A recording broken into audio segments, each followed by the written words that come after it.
సచిన్ రాజ్ అత్యాధునిక world class physiotherapy treatment తో అన్ని రకాల నొప్పులకు శాశ్వత పరిష్కారం. కెమెరా ఒక్కసారి ఆయన వైపు జూమ్ చేయండి.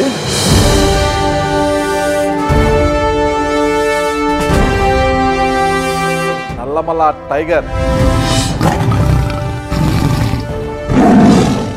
గంగుల ప్రతాప్ రెడ్డి అబ్బో పెద్ద ఫ్యాక్షనిస్ట్ అయిన అమ్మమ్మమ్మ ఆయన నా ఈయన ఏంటి ఫ్యాక్షనిస్ట్ ఏంటి? రాయలసీమను ఒక భూతం మాదిరి చూపించే పరిస్థితి. ఒకప్పుడు గంగుల ప్రతాప్ రెడ్డి గారు అనుకుంటే ప్రధాని పివి నరసింహారావు గారితో కూడా గంటల వ్యవధిలోనే అపాయింట్మెంట్ తీసుకొని వెళ్ళి కలిసి ఇలా వచ్చేవారు అనమాట. ఈరోజు ఎందుకు రాజకీయంగా సైలెంట్ అయిపోయారు? నాకున్న అర్హతకి మంత్రి కానీ ముఖ్యమంత్రి కానీ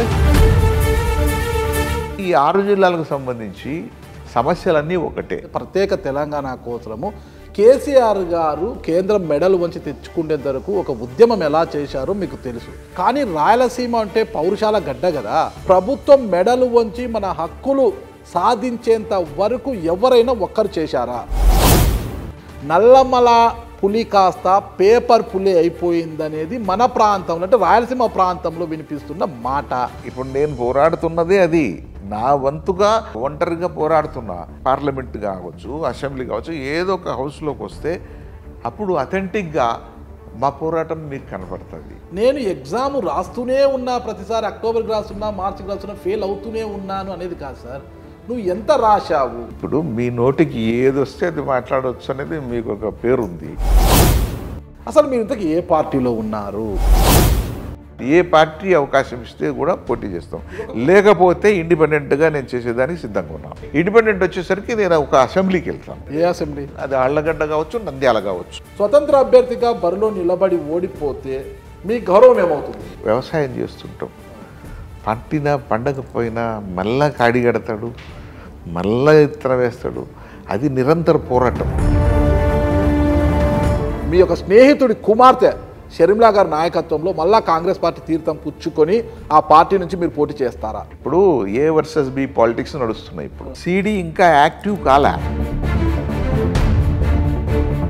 రాయలసీమ వాసి ఏమిటి మీరు ఇలా మాట్లాడడం కరెక్ట్ అంటారా? మా 6 జిల్లాలు కలిపి మాకు రాష్ట్రం ఇవ్వమని కూడా నేను కోరడం జరిగింది. ఆ రోజు హైకమాండ్ను కూడా ఒప్పించడం కూడా జరిగింది. ఈ ఎన్నికలు అయిన తర్వాత మీరు చూడబోయేటువంటిది వేరే రూపం కనపడుతుంది. Hello, welcome to Suman TV. నేను మీ నాగరాజ్ బైర్శెట్టిని. కెమెరా ఒక్కసారి ఆయన వైపు జూమ్ చేయండి. అందరూ ఆయన చూస్తారు తీక్షణంగా. ఎందుకంటే ఆయనను చూసిన తర్వాత ఆయన తెలియని వారు ఎవరు ఉండరు. ముఖ్యంగా రాయలసీమ ప్రజలకు ఆయన చాలా సుపరిచితులు. ఆయన చూస్తే అందరికీ గుర్తుకొస్తుంది. ఆయనే మన నల్లమల టైగర్, మాజీ ఎంపీ, మాజీ ఎమ్మెల్యే అయిన అందరూ కూడా ముద్దుగా నల్లమల టైగర్గా పిలుచుకునే గంగుల ప్రతాప్ రెడ్డి గారు. ఆయన అడిగి మనము ఆయన రాజకీయ నేపథ్యం గురించి, ప్రస్తుతం ఆయన నడవబోతున్న రాజకీయ మార్గం గురించి కూడా ఆయనతో తెలుసుకుంటాం. నమస్తే గారు. నమస్కారం. బాగున్నారా? బాగున్నా, థ్యాంక్ యూ. నల్లమల పులి ఆ మీసంలోనే కనిపిస్తుంది. ఆ రోషము, రాయలసీమ పౌరుషము అంతా కూడా దాంట్లోనే కనిపిస్తుంది. అంటే 7 పదులు దాటిపోయాయి కదా మీకు. అసలు ఆ టీవీ, ముఖ వర్చస్సు అదంతా కూడా ఇంచు కూడా తగ్గలేదు. ఎలా మెయింటైన్ చేస్తున్నారని? అసలు కూల్గా ఉంటాను. ఎప్పుడు తీసుకున్నా కూడా ప్రశాంతంగా ఉంటాను. ఎటువంటి విషయంలో కూడా నేను తొందరగా పట్టరుగాను. ఓకే, సహజంగానే అది చిన్నప్పటి నుంచి వచ్చినటువంటిది. మా ఫాదర్ అట్లే ఉండేవాడు, నేను అట్లే ఉండేవాడిని. స్టార్టింగ్లో ఇది అడుగుతున్నాను అనుకోకండి, తప్పుగా అడగాలని అడుగుతున్నా. ఒక పాయింట్ మాకు తెలిసి మా చిన్న నుంచి గంగుల ప్రతాప్ రెడ్డి అంటేనే, నేను కూడా మిమ్మల్ని చూడనంత వరకు కూడా అబ్బో పెద్ద ఫ్యాక్షనిస్ట్ అయిన అమ్మమ్మమ్మ ఆయన నా అమ్మో అనేవాళ్ళంట. మిమ్మల్ని చూసిన తర్వాత నాకు ఈయన ఏంటి ఫ్యాక్షనిస్ట్ ఏంటి, ఇంత చక్కగా ఉన్నాడు అసలు, కలరు ఆయన ఏ సదరికి అంత పర్సనాలిటీ ఉండి అనేది వచ్చింది. ఏంటి అసలుకి దానికి దీనికి అసలు సంబంధం లేకుండా ఉన్నారు మీరు? ఇది సహజంగా దూరం నుంచి చూసే వాళ్ళకి అట్లే అనిపిస్తుండవచ్చు. నెంబర్ 1. 2 వచ్చి మనం ఉన్న ప్రాంతం బట్టి రాయలసీమ రంగానే ఒక కలర్ ఇచ్చేసినారు. అది దురదృష్టం ఏంటంటే అది సినిమా వాళ్ళు కావచ్చు, గోవర్ కావచ్చు, రాజకీయంగా ఒక రాయలసీమను ఒక భూతం మాదిరి చూపించే పరిస్థితి అది వచ్చింది. కాబట్టి దాంట్లో ఏమైందంటే కొంతమంది మా పేర్లు వినగానే అట్లా చూపిస్తూ ఉంటారు. సహజంగా చూస్తే ఎవరైనా కూడా కూల్గానే ఉంటారు, తొందరపాటు ఎక్కడ ఉండదు, అనవసరమైనటువంటి విషయాలు జోలికి పోరు. సరే వాళ్ళు తీసుకునే నిర్ణయాల మీద కఠినంగా ఉంటారు. ఏదన్నా మనం తీసుకునే స్టాండ్ ఏదైతే ఉందో, ఒక విషయం తీసుకున్నామంటే ఆ విషయంలో పట్టుదలగా పనిచేస్తారు. ఆ పట్టుదల పనిచేసినప్పుడు గట్టిగా అడిగినప్పుడు అది ఈ కోణంలో చూస్తే ఏమైతే ముందే ఒక అభిప్రాయంతో మనిషిని చూస్తే ఆ అభిప్రాయంతో తగ్గట్టే ఉన్నాడు అన్నట్టు చూస్తారు తప్పిస్తే సహజంగా అందరూ మంచివాళ్ళే. మీరు మా తండ్రి సమానులు, 7 పదుల వయసు దాన్ని మిమ్మల్ని అడగకూడదు కానీ అడుగుతున్నాను. కానీ నా క్యూరియాసిటీ కోసం 7 పదుల వయసు దాటిన ఆ మీసం తిప్పరా మీసం అన్నట్టుగా ఆ మీసం ఇలా తిప్పే ఉంటారు. అసలుకి ఏంటి అసలుకి అలా ఉండాలా రాయలసీమ? అదేం కాదు, ఇది మీసం అన్నది ఒకవేళ అందరూ పెట్టాలన్నా పెట్టగలిగేది ఉండదు. మీసం అంటే ప్రతివాడు పెట్టొచ్చు కదా, కానీ అందరికీ అది అప్పదు. ఒప్పాలి, సూట్ కావాలా. అది కొంతమంది సూట్ అయితే నాకు సూట్ అయింది. నేను ముందు నుంచి కూడా నేను స్టూడెంట్ డేస్ నుంచి కూడా నేను మీసం మెయింటైన్ చేసేవాడిని, అట్లే మెయింటైన్ చేస్తున్నాను. నాకు ఒక ఐడెంటిటీ మీసంతో. ఇకపోతే మనం రాజకీయాల్లోకి వస్తున్నాము. ఒకప్పుడు గంగుల ప్రతాపరెడ్డి గారు అనుకుంటే ప్రధాని పివి నరసింహారావు గారితో కూడా గంటల వ్యవధిలోనే అపాయింట్మెంట్ తీసుకొని వెళ్ళి కలిసి ఇలా వచ్చేవారు అనమాట. అంత కీలకంగా ఉన్న గంగుల ప్రతాపరెడ్డి గారు ఈరోజు ఎందుకు రాజకీయంగా చాలా సైలెంట్ అయిపోయారు, రాజకీయాలకే దూరం అయిపోయారు అన్న విధంగా ఉన్నారు? ఏంటి అసలు? నేను రాజకీయాలకి ఎక్కడ దూరం కాలేదు. మామూలు చూసే, నేను ఇందాక అన్నాను కదా, చూసే విధానాన్ని బట్టి ఉంటుంది. మనం దూరం కావడం అంటే ఒకే స్పీడు ఒకే ఇది పరుగు ఉండదు రాజకీయంలో. ఒడిదుడుకులు వచ్చినాయి. రాజకీయంగా చూస్తే చాలా మార్పులు వచ్చినాయి. ఇది రాష్ట్రంలో విభజన అయిన తర్వాత ముఖ్యంగా మేము కాంగ్రెస్లో ఉండినాం కాబట్టి కాంగ్రెస్ రాజకీయాలు, కాంగ్రెస్ పోయింది కాబట్టి ఒక విధంగా కాంగ్రెస్లో ఉన్న వాళ్ళందరూ కూడా చిన్న భిన్నమైపోయినారు. ఒక విధంగా ఎవరు కూడా కాంగ్రెస్లో సీనియర్స్ అందరూ కూడా కొంతమంది సైలెంట్ అయిపోయినారు, ఇంకా రాజకీయం వద్దనుకున్నట్టు ఉండిపోయినారు. తప్పిస్తే నేను యాక్టివ్గానే ఉన్నాను. నేను చాలా యాక్టివ్. ప్రతాప్ రెడ్డి గారు బేసిక్గా కాంగ్రెస్ వాది, ఆ తర్వాత ఎందుకో టీడీపీ వైపు పయనించారు. అలా టీడీపీ తర్వాత బీజేపీలో కొంత ఉన్నారు. అయితే ఇప్పుడు అక్కడ నుంచి ఇక్కడ అలా తిరిగేసి ఇప్పుడు గంగుల ప్రతాప్ రెడ్డి గారు ఏ పార్టీలో ఉన్నారంటే అందరికీ కూడా ఆశ్చర్య, అసలు క్వశ్చన్ మార్క్ ఎక్కడ క్వశ్చన్ మార్క్ ఉందన్నమాట. అసలు మీరు ఇంతకీ ఏ పార్టీలో ఉన్నారు? నేను ఇందాక చెప్పాను కదా, కాంగ్రెస్ పార్టీ ఎప్పుడైతే విచ్ఛిన్నమైపోయిందో కాంగ్రెస్లో ఉన్న వాళ్ళందరూ కూడా రాజకీయంగా మళ్ళీ మనం ఉండాలి, నిలదొక్కోవాలి, ప్రజలకు సేవ చేసే విషయంలో మనం ఇంకా యాక్టివ్గా ఉండాలి అని అనుకున్న వాళ్ళందరూ కూడా ఏదో ఒక పార్టీకి ఆశ్రయించాల్సిన అవసరం పరిస్థితి వచ్చేసింది. మీరు చూడని అధికారం కాదు, మీరు చెయ్యని రాజకీయము కాదు, కానీ ఇప్పుడు 75 ఏళ్ల వయసు దగ్గరకు వచ్చినా కూడా హ్యాపీగా జీవించాల్సిన, ఇప్పుడు నేను చాలా కూల్గా ఉంటా, ప్లజెంట్గా ఉంటా, అందుకే యాక్టివ్గా ఉన్నాను అన్నారు కదా, ఈ వయసులో చాలా హ్యాపీగా ఉండకుండా ఎందుకు మళ్ళీ ఈ రాజకీయ రంగంలోకి రావాలనుకుంటున్నారు? హ్యాపీగా లేనని ఎట్లా అనుకుంటారు? రాజీయం మాట్లాడితేనో రాజకీయం చేస్తేనో హ్యాపీగా లేరని ఎప్పుడు అనుకోవద్దు. ఎందుకంటే by virtue I'm a politician. నాకు వేరే వ్యాపకం లేదు. ఇంకొక వ్యాపకం ఉంటే అనుకోవచ్చు, నేను మాట్లాడితే రాజకీయము, నేను చేస్తే రాజకీయము, ఏదో ప్రజాసేవకు సంబంధించినటువంటివి చేస్తుంటాం. కాబట్టి మేము ఊరుకుండే పరిస్థితి లేదు, చివరి శ్వాస వరకు కూడా నడుస్తూనే ఉంటుంది.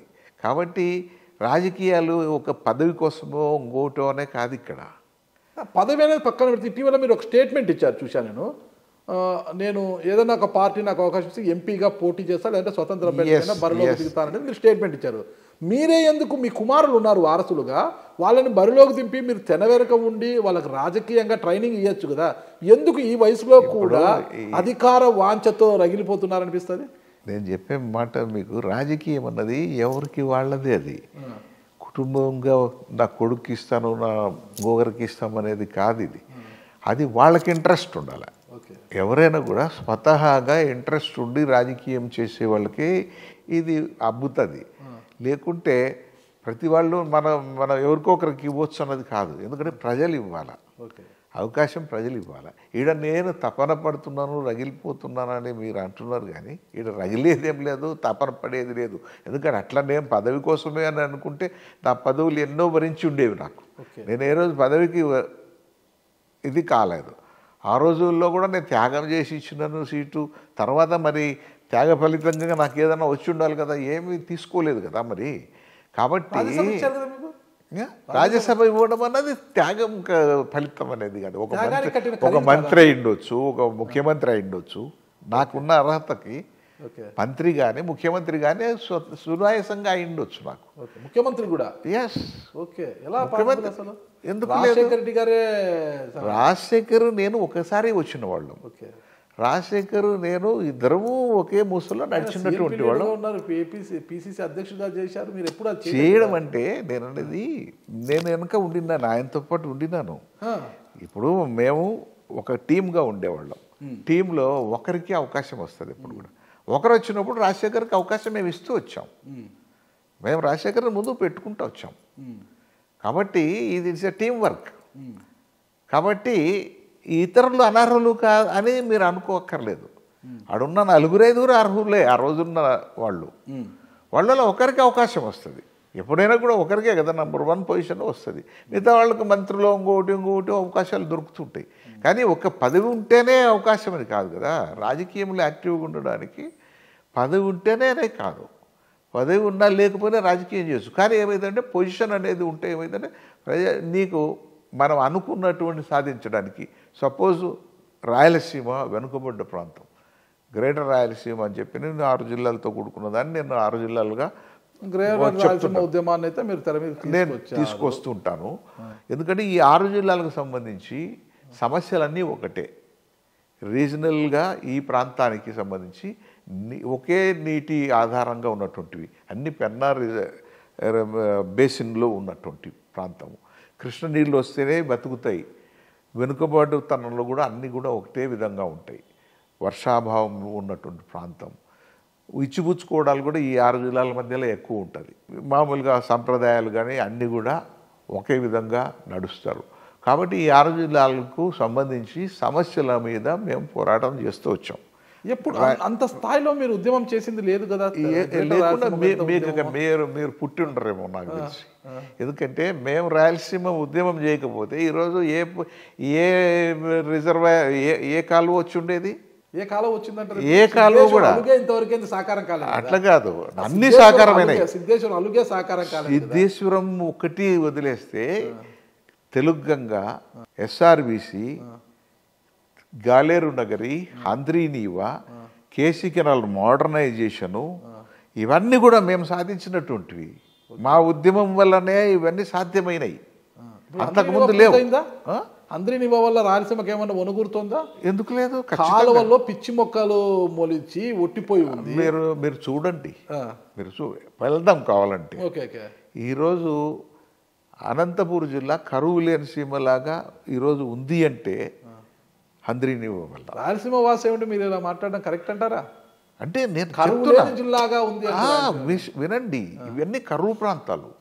ఈరోజు కరువుకు దూరం చేసేదానికి మా ప్రయత్నం. తెలుగంగ వల్ల మన కొనుగోరింది ఏంటి? తెలుగంగ వల్ల వనగొరకపోతే ఎట్లా? ఆళ్లగడ్డ నియోజకవర్గంలో 1,20,000 ఎకరాలు పారుతుంది. ఇప్పటికీ శ్రీశైలము డ్యామ్ అనేది ఉన్నది సీమ గడ్డపైనే ఉంది. అందులో మనకున్న వాటా ఎంత? మనకు నికర జలాల్లో వాటానా, మిగులు జలాల్లో వాటానా? ఇప్పుడు నేను అక్కడికే వస్తున్నా. ఎందుకంటే మీరు ప్రశ్నల మీద ప్రశ్నలు వేస్తే ఉత్త ప్రశ్నలే మిగిలిపోతాయి. మీకు సమాధానం కూడా మీరు ఓపెన్గా వింటే చెప్పగలుగుతాం. ఎందుకంటే రాయలసీమకు సంబంధించి ఈ యొక్క నదాల నుంచి వచ్చేటువంటి కేవలం కృష్ణానది నుంచి వచ్చి పెన్నా నది వరకు పారగలిగితే ఈ ప్రాంతం అంతా సస్యశ్యామలమవుతుందన్నటువంటి ఒక సిద్ధాంతంతో మేము పోరాడుతూ వచ్చాం. ఆ పోరాటంలో భాగంగానే ముందు కాలువలన్నీ కూడా సాధ్యం చేసుకోగలిగాం. శ్రీశైలం రిజర్వాయర్ నుంచే ఇవన్నీ కూడా వస్తాయి.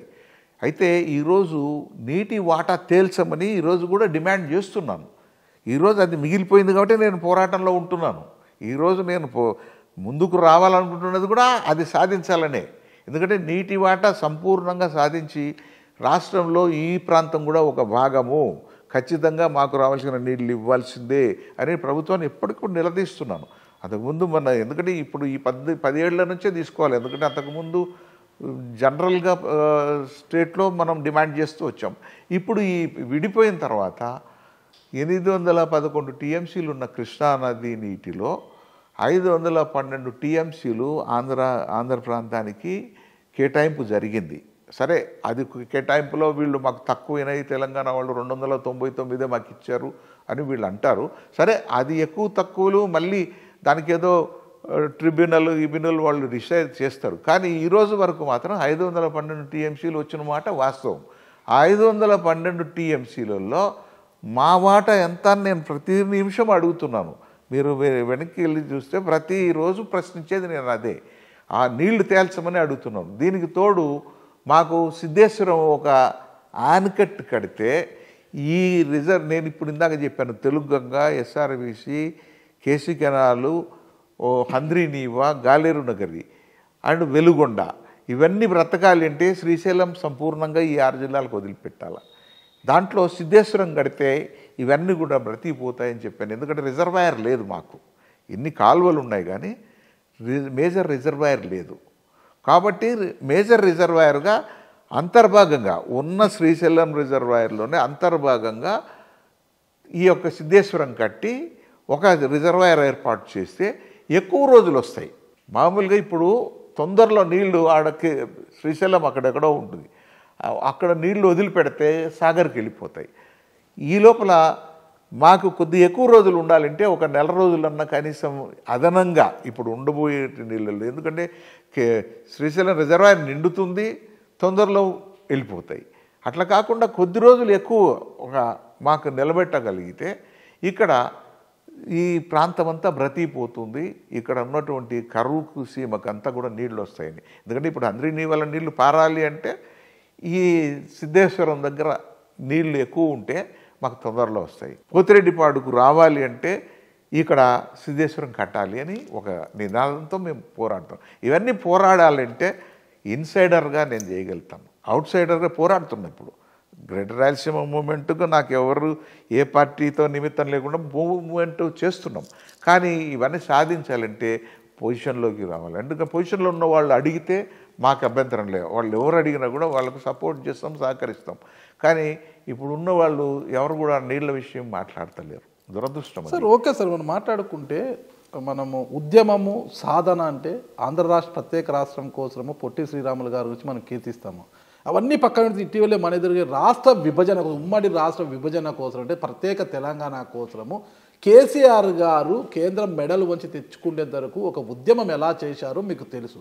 కానీ రాయలసీమ అంటే పౌరుషాల గడ్డ కదా, ప్రతి ఒక్కరికి పౌరుషాల గడ్డ. కానీ మేము అది చేశాం ఇది చేశామంటారు, కేవలం ప్రెస్ మీట్లు ఏదో నామకే వస్తే ఉద్యమాలు తప్పితే ఆ తరహా ఉద్యమాలు అంటే ప్రభుత్వం మెడలు వంచి మన హక్కులు సాధించేంత వరకు ఎవరైనా ఒక్కరు చేశారా? మేము చేశామనే ఇప్పటి వరకు చెప్పినాను. ఎందుకంటే మేము చేయబట్టే నీళ్ళు వచ్చినాయి. సపరేషన్ కొరకు మేము అడగలేదు. ఇది ఆ రోజు ప్రాజెక్టుల సాధన కోసం ఈ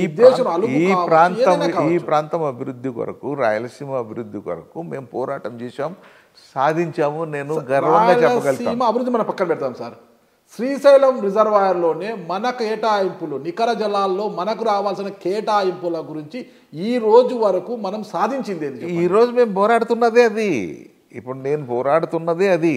నా వంతుగా నేను పోరాడుతున్నా, ఒంటరిగా పోరాడుతున్నా.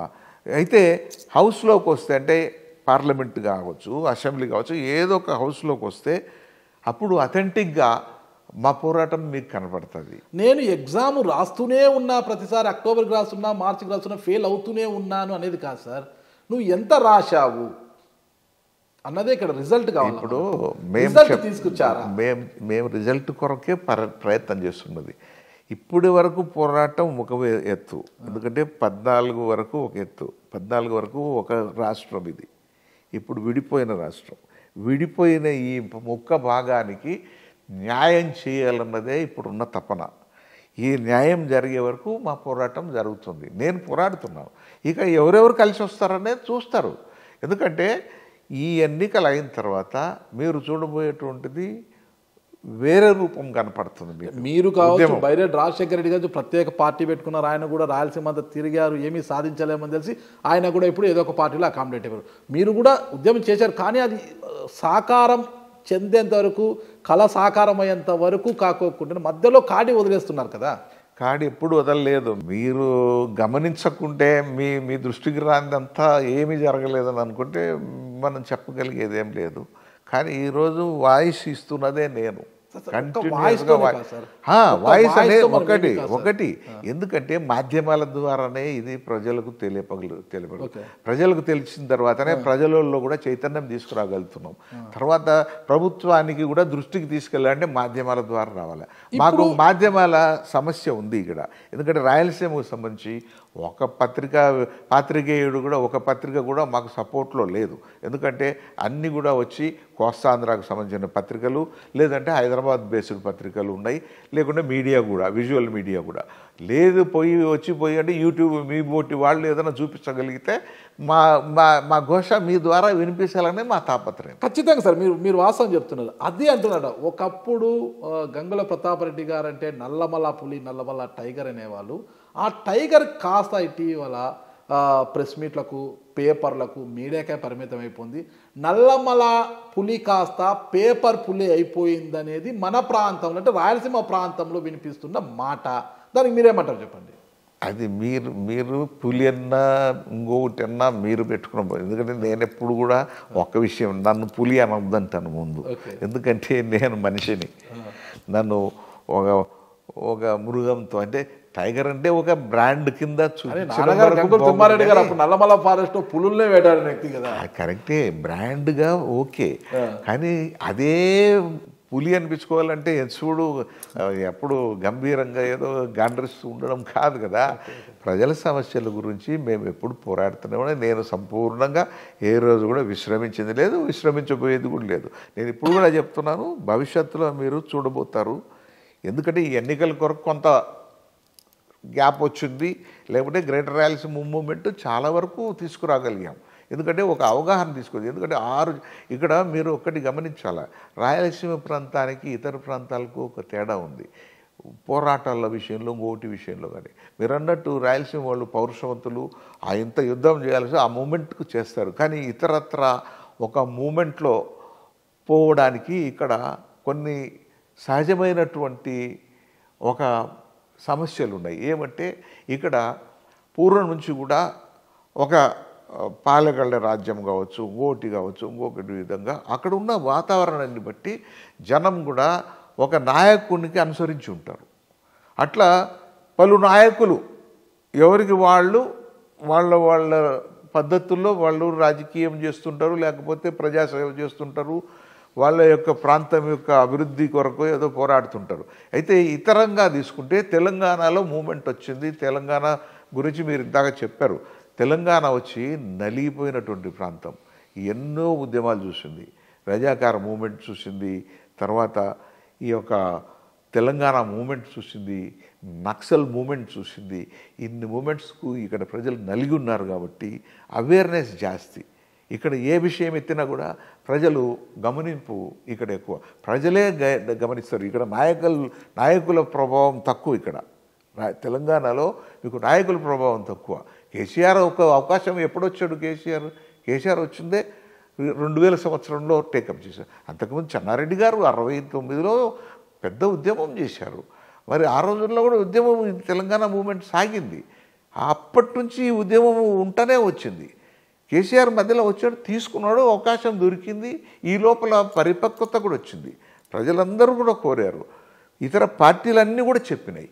అదే కోస్తాంధ్ర తీసుకుంటే అక్కడ కూడా అవేర్నెస్ జాస్తి. ఈరోజు చూడండి, ఒక క్యాపిటల్ అది మారుస్తూరు అమరావతి అన్నప్పుడు 470 రోజులు ఎన్నో రోజులు అయినట్టుంది దాదాపు. వాళ్ళు ఉద్యమం చేస్తూనే ఉంటారు. అది మీరు రాయలసీమలో ఎక్స్పెక్ట్ చేయడానికి లేదు. ఎందుకంటే ఇక్కడ ప్రజలు వాళ్ళ పనులలో వాళ్ళు ఉంటారు. వాళ్ళ నాయకుడిని బట్టి వాళ్ళ నాయకునికి వెళ్ళి చూస్తూ పోతుంటారు. ఆ నాయకుడు చెప్పినప్పుడు వస్తారు. అట్లా రాయలసీమ ఉద్యమం, గ్రేటర్ రాయలసీమ ఉద్యమం తీసుకొచ్చే దాంట్లో కూడా ఆ బిల్డ్ చేసే దాంట్లో మేము ఆ పద్ధతిని అనుసరించే మేము పోతున్నాం. ఎందుకంటే నాయకులను అప్రోచ్ అవుతున్నాం.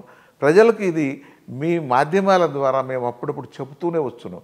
మధ్యలో కరోనా రావడం వల్ల కొంత స్లో అయిన మాట వాస్తవం. లేకుంటే కరోనా రాకపోతే నేను, మైసూరారెడ్డి మేమందరం కలిసి చాలా ఉద్యమం చాలా ముందుకు తీసుకెళ్ళాం.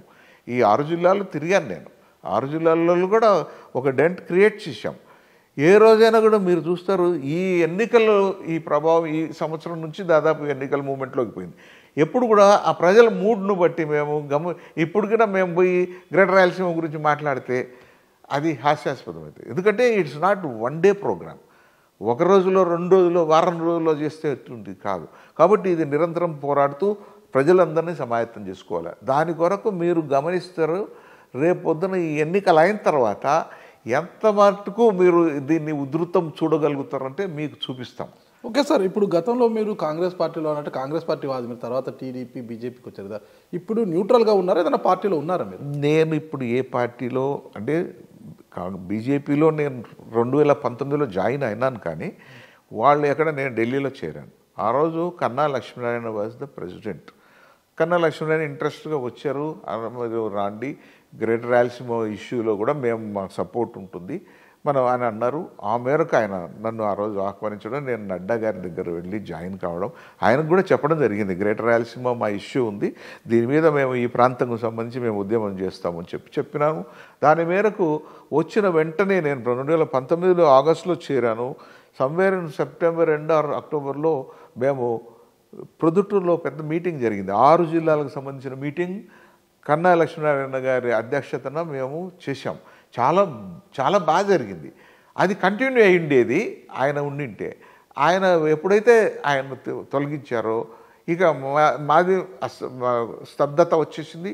ఇక వచ్చినటువంటి అధ్యక్షులు వారు కానీ ఎవరైనా కానీ మమ్మల్ని గమనించలేదు. నేను ఉన్నట్టు కూడా వాళ్ళు గమనించలేదు. ఈ రోజు వరకు కూడా ఆయన వస్తూ పోతుంటారు. కానీ ఆమె ఇప్పుడు వచ్చిన ఆమె కూడా వాళ్ళు వస్తూ పోతుంటారు కానీ వాళ్ళు గమనించట్లే. కాబట్టి మేము సైలెంట్ ఉండిపోయాం. ఎందుకంటే బీజేపీలో ఉన్నామనే కానీ సైలెంట్ ఉండిపోయాం. అందుకోసం నేనేం చేశాను, నా ఒక ఉద్యమం మాత్రం మానుకోలే. అందుకోసం గ్రేటర్ రాయలసీమ మూవ్మెంట్ ముందుకు తీసుకెళ్తూ వస్తాం. తర్వాత రాజకీయంగా ఇప్పుడు వచ్చింది కాబట్టి రాజకీయ విషయంగా నేను ఒకటే చెప్పాను. నంద్యాలలో నేను 1 year నుంచి ఆఫీస్ ఓపెన్ చేశాను. ఆళ్ళగడ్డ నా ఆఫీస్ ఎట్లా ఉంది, పాతది. 2 చోట్ల యాక్టివ్గా మేము మా పనులు జరుగుతున్నాయి.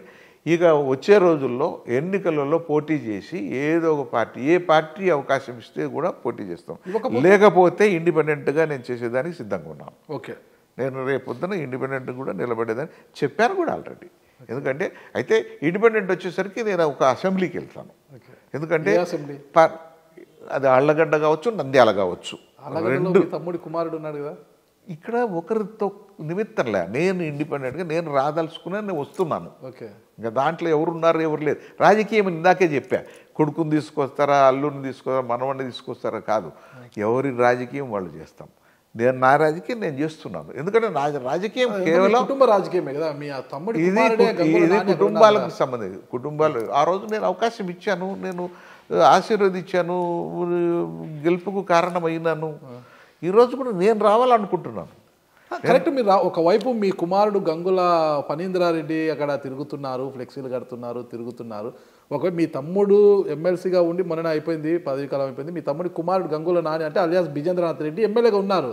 మరోవైపు మీరు నేను పోటీ చేస్తాను అక్కడ నుంచి ఏ పార్టీ అవకాశం ఇవ్వకపోతే ఎమ్మెల్యేగా ఆళ్ళగడ్డ కావచ్చు, నంద్యాల కావచ్చు. ఆళ్ళగడ్డ అంటే ఆ తమ్ముడి కుమారుడు అంటే మీ కుటుంబమే. అది ఆ కుటుంబం నుంచి ఒకరు ఉండగా మీరు పోటీ చేస్తారని అర్థం ఉందంటారా? మీరు ఒక దిట్టు రాజకీయం అంటారు, మళ్ళీ కుటుంబాలు అంటారు. ఎట్లయితుంది? రాజకీయమే. ఇంట్లో కుటుంబం, సంసారం చేసిన కుటుంబం. నష్టపోయేది ఎవరాడా? కుటుంబం. ఈడ నష్టము లాభం అనేది ఉండదు. నేను రాజకీయంగా నేను రాదలుచుకున్నాను, ప్రజాసేవ చేయడానికి నేను సంసిద్ధంగా ఉన్నాను. మీరు అన్నారు ఇందాక, నేను ఇంకా యాక్టివ్గానే ఉన్నాను. వయస్సు నాకు 72 ఇప్పుడు.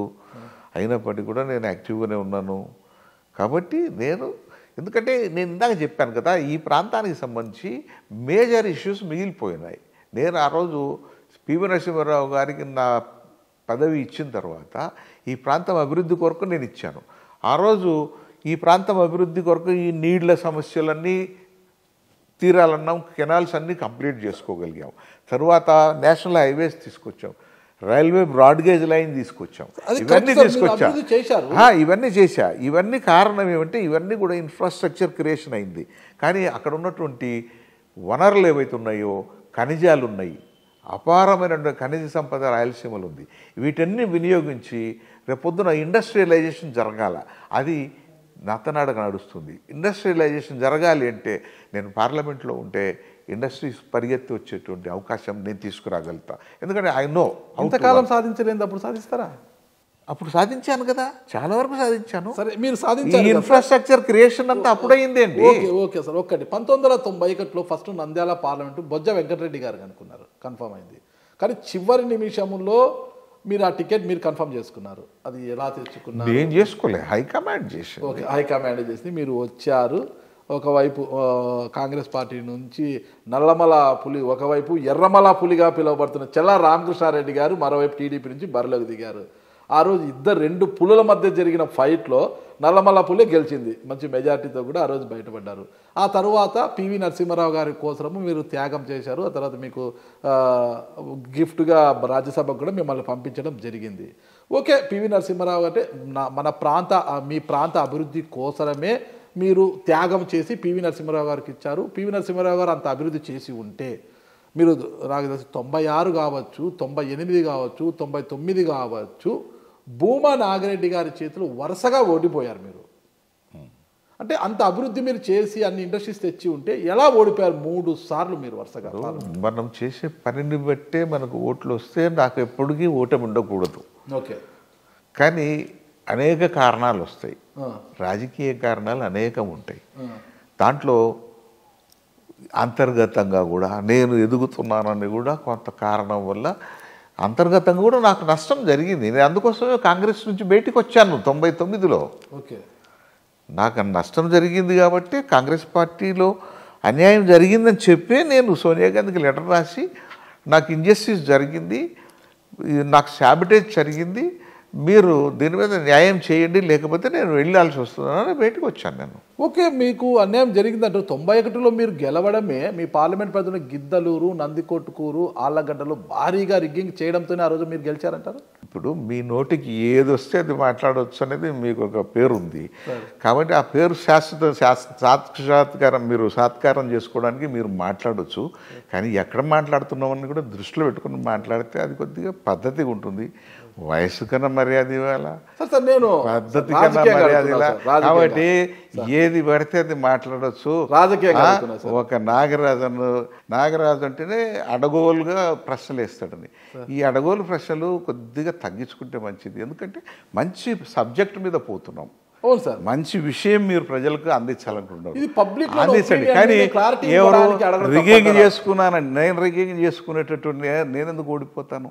మరి కాంగ్రెస్ పార్టీ మీకు అవకాశం ఇచ్చి ఏ రోజు కూడా కాంగ్రెస్ పార్టీ అన్యాయం జరిగింది సార్. టీడీపీకి వెళ్ళారు, టీడీపీలో ఏం అన్యాయం జరిగిందని బయటకు వచ్చారు. మళ్ళీ టీడీపీలో ఎప్పుడు వెళ్ళాను? మీరు వరుసక్రమం మాట్లాడండి సార్. మీరు ఏదన్నా అందుకే చెప్పింది వరుసక్రమం. మీరు విషయం తెలుసుకోనన్నా తెలుసుకోండి. చెప్పండి సార్, మీరు విషయం చెప్పండి. 99లో నేను రాజీనామా చేశాను పార్టీలో. అంటే అది అంతర్గతంగా నాకు అన్యాయం జరిగింది, మీరు ఇంజస్టిస్ జరిగింది, మీరు న్యాయం చేయండి అన్నాం. సరే, కారణాలు ఎవరన్నా కానీ ఇదైంది. తర్వాత నేను 2000 సంవత్సరంలో నేను ఖాళీగా ఉన్నాను. ఉన్నప్పుడు బీజేపీ వాళ్ళు నా దగ్గర వచ్చారు. బీజేపీలో ఉన్నటువంటి వాళ్ళు ఆ రోజు, ఎందుకంటే బీజేపీకి నేను అతి దగ్గరగా కాలేజ్ డేస్లో కూడా నాతో కలిసి మెలిసి ఉన్నటువంటి విద్యాసాగర్ వీళ్ళందరూ వచ్చేసి నువ్వు బీజేపీకి రా అని చెప్పంటే నేను బీజేపీకి ఎట్లా వచ్చేది, నేను మా ప్రాంతంలో కానీ ఎక్కడ కానీ బీజేపీ ఉన్నది లేదు, ఏం లేదు. అయినా నేను ఇప్పుడు సడన్గా వచ్చి ఏంటంటే, లేదు నువ్వు ఇరిగేషన్ మీద నీకు పట్టు ఉంది కాబట్టి, ఇరిగేషన్ మీద నీ ఇంట్రెస్ట్ ఉంది, రాయలసీమ మేలు చేయాలన్నట్టు పోరాటం చేస్తున్నటువంటి వాడి అప్పటికే నేను చేస్తున్నావు కాబట్టి దానికి న్యాయం చేసుకోవాలి అంటే మీరు మా దగ్గర రండి, మేము అవకాశం ఇస్తామన్నారు. నన్ను బీజేపీలో ఆ రోజు చేర్చుకోవడం జరిగింది. 2000 సంవత్సరంలో చేరిన తర్వాత నన్ను రాష్ట్రానికి జలసాధన సమితికి కన్వీనర్గా నన్ను అపాయింట్ చేశారు. అది పెట్టుకొని నేను మొత్తం రాష్ట్రం ఆ రోజు తిరిగాను, అన్ని ప్రాంతాలు తిరిగాను. అన్ని నీటి విషయాలుగా గోదావరి కృష్ణా మీద రీసెర్చ్ చేసేసి ఓ కాంప్రహెన్సివ్ రిపోర్ట్ తయారు చేసి ఆ రోజు ఉన్నటువంటి ప్రభుత్వం అధినేత చంద్రబాబు నాయుడు గారికి ఇవ్వడం జరిగింది. ఈ విధంగా మీరు 45,000 కోట్లు ఖర్చు పెడితే ఈ యొక్క అన్ని ప్రాజెక్టులు కంప్లీట్ అవుతాయి అని చెప్పి ఆ రోజు మేము ఇచ్చాంపల్లి, ఎల్లంపల్లి ఇవన్నీ కూడా ఇచ్చాం. ఈరోజు ఈరోజు రాయలసీమ తెలంగాణలో జరుగుతున్న ప్రాజెక్టులు అన్నీ కూడా ఆ రోజు ఇచ్చినటువంటిది. తర్వాత రాజశేఖర రెడ్డి వచ్చిన తర్వాత 1,00,000 కోట్లతో అనౌన్స్ చేసినవి కూడా మేము ఇచ్చినటువంటి రిపోర్ట్ ఆధారంగానే అది గవర్నమెంట్లో ఉండిపోయింది. అది ఒక బ్లూ బుక్ మాదిరి తయారు చేసి ఇచ్చాం. అదే బేస్ చేసుకుని ఈరోజు కూడా మేము పోరాడుతున్నది. ఇంకా కొత్తవలు ఉన్నాయి, వాటి చేసుకుంటూ పోయారు. ఒక్కొక్క గవర్నమెంట్ వచ్చినప్పుడు కొన్ని ఇంట్రెస్ట్, ఇప్పుడు ఒక గవర్నమెంట్ వచ్చినప్పుడు వాళ్ళ ఇంట్రెస్ట్ చేస్తారు, ఇంకొకరు వచ్చినప్పుడు ఇంకొకరు చేస్తారు. ఎందుకంటే ఇవి ఉన్నాయి, వాటిని పూర్తి చేయాలంటే రాయలసీమకు సంబంధించి మిగిలిపోయి ఉన్నాయి, వాటిని పూర్తి చేయాలని నేను ఈరోజు పోరాడుతున్నా. దీంట్లో భాగంగానే నేను 2009లో నేను 2000లో నేను బీజేపీలో చేరిన తర్వాత కూడా తర్వాత వాళ్ళ కాలగమనంలో ఏమిందంటే టీడీపీ బీజేపీ వాళ్ళు కొద్దిగా మధ్యలో విభేదాలు రావడం, మధ్యలో వాళ్ళు నన్ను కూడా బీజేపీ కొద్దిగా నీవు ఒత్తిడి పెరిగింది అని అన్ని భావనలో ఉన్నాడు చంద్రబాబు, కాబట్టి నువ్వు సైలెంట్గా అన్నారు. నన్ను సైలెంట్గా అమ్మనేది ఆ పార్టీ అన్నది, నేను సైలెంట్ అయిపోయాను. 2004లో మళ్ళీ కాంగ్రెస్ వాళ్ళు వచ్చి నన్ను ఇన్వైట్ చేసి రాజశేఖర రెడ్డి నువ్వు రావాలి, నువ్వు ఉంటే మనం రేపొద్దున నువ్వు గవర్నమెంట్ ఫామ్ చేస్తే నువ్వు మంత్రివర్గంలో ఉందువు, మనం అనుకున్నవన్నీ చేయొచ్చు అన్నీ. మాకు ఒకటే ఈ రాయలసీమకు సంబంధించినవి చేయాలనే ఆ రోజు చెప్పడం జరిగింది. నేను రావడం జరిగింది, ఎలక్ట్ కావడం జరిగింది. సరే కారణాంతరాల వల్ల నాకు మినిస్ట్రీ రాకపోవచ్చు, కానీ 2004 నుంచి 2009 వరకే మీరు చూస్తే తెలుగుగంగ పూర్తి చేయడము, దాన్ని లైనింగ్ చేయడము, కాలువలు తీయడం అన్నీ కూడా అప్పుడే చేయించాం. ఎందుకంటే ఎప్పుడు అవకాశం వచ్చినా కూడా చేస్తూ వచ్చాం. అప్పుడున్న చెరువులన్నిటి కూడా ఆ రోజు మొత్తం అన్ని కూడా రిపేర్ చేసి అన్ని చెరువులకు కూడా తెలుగుగంగను లింక్ చేశాను. ఇది ఒక మోడల్గా చేశాం. దాని తర్వాత ఇప్పుడు అన్ని చెరువులకు ఇవ్వాలని ఇప్పుడు వచ్చింది. అప్పుడు ఆ రోజులో నేను తీసుకొచ్చాను. సరే 2009లో దురదృష్టవశాత్తు రాజశేఖర రెడ్డి గారు చనిపోవడము, నేను ఓడిపోవడం 2 విధాలుగా ఇది అయిపోయింది. 2014 నుంచి రాష్ట్రం విడిపోయింది. అప్పుడు కూడా నేను విడిపోతే మాత్రం చెడిపోయేది రాయలసీమ మాత్రమే, కాబట్టి విడిపోతే 3గా చేయండి. నేను ఆ రోజు మేధామదన్లో 2007లోనే రాజశేఖర రెడ్డి గారి సాక్షిగానే నేను మీటింగ్లోనే చెప్పాను. హైకమాండ్ కూడా వచ్చింది ఆ రోజు, దిగ్విజయ్ సింగ్ వాళ్ళందరూ వచ్చిన్నారు. 2 రోజులు మేధామదనం జరిగింది. ఆ మేధామదనంలో కూడా ఖచ్చితంగా చెప్పాను, ఎందుకంటే విడిపోతే మాత్రం రాయలసీమ చెడిపోతుంది, కాబట్టి మమ్మల్ని కూడా సపరేట్ చేయండి, మాకు నీళ్లు ఎన్ని అనేది మాకు నిర్దిష్టంగా తేల్చండి, మా ఉన్న అన్ని ప్రాజెక్టులు పెండింగ్ ప్రాజెక్టులని కంప్లీట్ చేసే విధంగా మీరు ప్లాన్ చేయండి. ఎందుకంటే విడిపోక ముందలే మా క్యాపిటల్ సమస్య వస్తుంది, ఎందుకంటే రాయలసీమకు రాదు. రేపొద్దున విడిపోతే రాయలసీమకు రాదు, కాబట్టి ఈ సమస్యలు మాకెందుకు, మేము విడిపోయినాం అనుకోండి మేము ఎక్కడో ఒక చోట పెట్టుకుంటాం, ఈ 6 జిల్లాలలో మేము ఎక్కడో ఒక చోట మేము క్యాపిటల్ పెట్టుకుంటాం అని చెప్పడం జరిగింది. అదే మేరకు రిపోర్ట్ కూడా ఇవ్వడం జరిగింది. అయితే నేను అన్నట్టు అవి జరగలేదు. 2014లో విడిపోయిన తర్వాత నుంచి కూడా మళ్ళీ అదే సమస్య నేనేమే పోరాడుతున్నాం. నేను పోరాడుతున్నా, నాతో పాటు మైసూరారెడ్డి లాంటి అందరం పోరాడుతున్నాం. 2017 నంద్యాల ఎన్నికలు వచ్చినాయి, బై ఎలక్షన్ వచ్చింది. బై ఎలక్షన్ వచ్చినప్పుడు చంద్రబాబు నన్ను, ప్రతాప్ నాకు హెల్ప్ చెయ్యి ఈ ఎన్నికల్లో అని వైసీపీ కూడా అడిగిందా మిమ్మల్ని? వైసీపీ అడిగింది. వైసీపీ అడిగినప్పుడు వైసీపీకి సపోర్ట్ ఎందుకు? వైసీపీ అడిగింది, వైసీపీ నన్ను పోటీ చేయమని కూడా చెప్పింది, బరిలో దిగమని చెప్పింది. కానీ అనుకోకుండా వాళ్ళు, నాకు తెలియకుండానే వాళ్ళు క్యాండిడేట్ను వేరే మార్చారు, నాకు చెప్పలేదు. అది కొద్దిగా నేను హట్ అయిన మాట వాస్తవం. ఎందుకంటే ఆ రోజు నాకు ఇస్తామన్నది సడన్గా ఎందుకు మార్చారో తెలియదు నాకు. మీరు మీ నిర్ణయం చెప్పడానికి ఆలస్యం చేశారనేది కదా? లేదు, నేను చెప్పిన్నాను. నిర్ణయం వచ్చి ఆయన జగన్ గారు ఫారిన్ వెళ్ళారు. ఫారిన్ వెళ్తే ఆ నైట్ మాట్లాడారు నాతో. మాట్లాడేసి నేను వస్తూనే మీది అనౌన్స్ చేస్తానని చెప్పాడు. మంచిదని చెప్పా. ఈ లోపల నేను ఫీల్డ్ స్టడీ చేసుకున్నాను. నేను నంద్యాలకు వెళ్ళా. నంద్యాలలో నాకు వెల్కమ్ దొరికింది, బాగానే వచ్చింది, మంచి ఊపు వచ్చింది. ఈ లోపల ఆయన ఫారెన్ నుంచి రాకముదలే అక్కడి నుంచే క్యాండిడేట్ అనౌన్స్ చేశారు. ఆ రోజు శిల్పామోహన్ రెడ్డి గారు చేశారు. ఆ విధంగా నాకు తెలీదు. సరే వాళ్ళ ఇష్టం, వాళ్ళ పార్టీ ఈజ్ ప్రిరాగేటివ్, లీడర్ ఇష్టం చేసుకోవచ్చు. కానీ ఒక మాట నన్ను అడిగి ఉన్నారు కాబట్టి, నన్ను ఆల్రెడీ సంసిద్ధం చేసి ఉన్నారు కాబట్టి ఒక మాట అడగలేదన్న కొద్దిగా ఒక మిగిలిపోయింది అది. దాంతో నేను సైలెంట్ ఉండినాను. ఈ లోపల చంద్రబాబు నన్ను హెల్ప్ అడిగాడు, నాకు ఈ ఎన్నికల్లో హెల్ప్ చేయని. సరే, నాకు కూడా ఒక ఈగో ఫ్యాక్టర్ ఉంటుంది కదా, వీళ్ళు అడిగి నన్ను వద్దన్నారు కాబట్టి నేను ఈ అవకాశం తీసుకుందామని నేను వాళ్ళకి హెల్ప్ చేశాను. హెల్ప్ చేయడంతో నేను పార్టీలోకి సహజంగానే ఆ పార్టీ కండువ కప్పుకొని మనం హెల్ప్ చేశాం.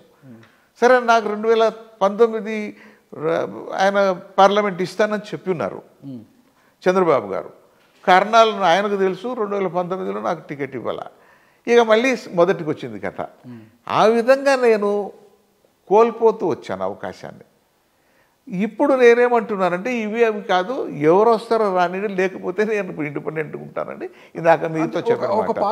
ఇక ఇండిపెండెంట్గా ఉన్నప్పుడు ఎవరున్నారు, పక్కలు ఎవరున్నారు, సిట్టింగ్ ఎవరున్నారు, ఇవి చూడం.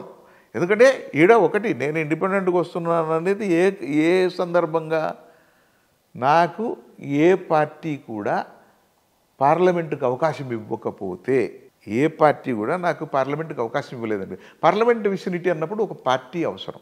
లోకల్గా ఒక్క అసెంబ్లీకి అన్నప్పుడు నాకు ఇండిపెండెంట్గా నేను పోరాడగలుగుతాననేది నాకు ఉన్నది. మీ వర్షన్ కరెక్టే సార్. 96, 90, 99 3 సార్లు మీరు భూమా నాగిరెడ్డి గారి చేతితో ఓడిపోయారు ఎంపీగా. తర్వాత మీరు కాంగ్రెస్ పార్టీని వీడి బీజేపీ మళ్ళీ కాంగ్రెస్ పార్టీలోకి వచ్చి 2004లో చివరి నిమిషంలో ఆళ్ళగడ్డలో కాంగ్రెస్ పార్టీ ఎమ్మెల్యేగా బరిలో నిలిచి 3 సార్లు ఓడిపోయారు. అక్కడ ఎమ్మెల్యేగా చివరి నిమిషంలో వెళ్ళినా కూడా గెలిచారు 2004లో. మీరు 2004లో గెలిచి అక్కడ గెలుపోవటం నేను చెప్పాను కదా ఇందాక కూడా, అది ప్రజలు ఎందుకు అదే సార్, అక్కడ ఓడిన మీరు ఇక్కడ వచ్చి అదే భూమా నాగిరెడ్డి గారి మీద గెలిచారు. ఇక్కడ ఆళ్ళగడ్డ గెలిచాను కదా, అది కాదు. అప్పుడు గెలవచ్చు, ఇంకోసారి పోవచ్చు. ఇప్పుడు గెలుపుకోవటం అన్నది పాలిటిక్స్ నడుస్తున్నాయి అక్కడ ఉన్నది 2 వర్గాలే కాబట్టి ఈరోజు వాళ్ళు ఎవరు లేరు. నేను చెప్తున్నాను, మీరు చెప్పిన పేర్లు లేరు. ఇంకొకరు రావచ్చు.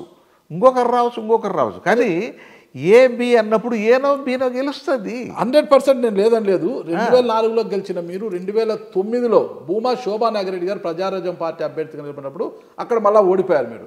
2009 తర్వాత మీరు ఇంకా బరిలో లేరు. 2017లో బరిలో ఉంటారనుకుంటే లేరు. అక్కడి నుంచి ఇక దూరం అయిపోయిన మీరు ఆ రోజు కాంగ్రెస్ పార్టీలో 2009లో కాంగ్రెస్ పార్టీకి మంచి గాలి ఉంది, రాజశేఖర రెడ్డి గారు బతికే ఉన్నారు, అండ్ రెండోసారి సీఎం అయినాక చనిపోయారు. అప్పటి నుంచి ఇంత గ్యాప్ తర్వాత మీరు ఏదైనా ఒక పార్టీ అవకాశం ఇస్తే పోటీ చేస్తా, లేకపోతే లేదంటున్నారు. ఒకవేళ ఏ పార్టీ అవకాశం ఇవ్వకపోతే ఇంత గ్యాప్ వచ్చింది రాజకీయాల్లో, మీకు స్వతంత్ర అభ్యర్థిగా బరిలో నిలబడి ఓడిపోతే మీ గౌరవం ఏమవుతుంది? ఈడ గౌరవానికి లోపం ఏముందండి? ఎందుకంటే ఒక రైతు వ్యవసాయం చేస్తుంటాం, పండకపోయినా మళ్ళా కాడి కడతాడు, మళ్ళా ఇత్తనం వేస్తాడు. అది నిరంతర పోరాటం. మాకు తెలిసింది రాజకీయం, వ్యాపారం కాదు ఇది. ఈ రాజకీయంలో కూడా మేము నిరంతరం అవకాశం తీసుకుంటూనే ఉంటాం.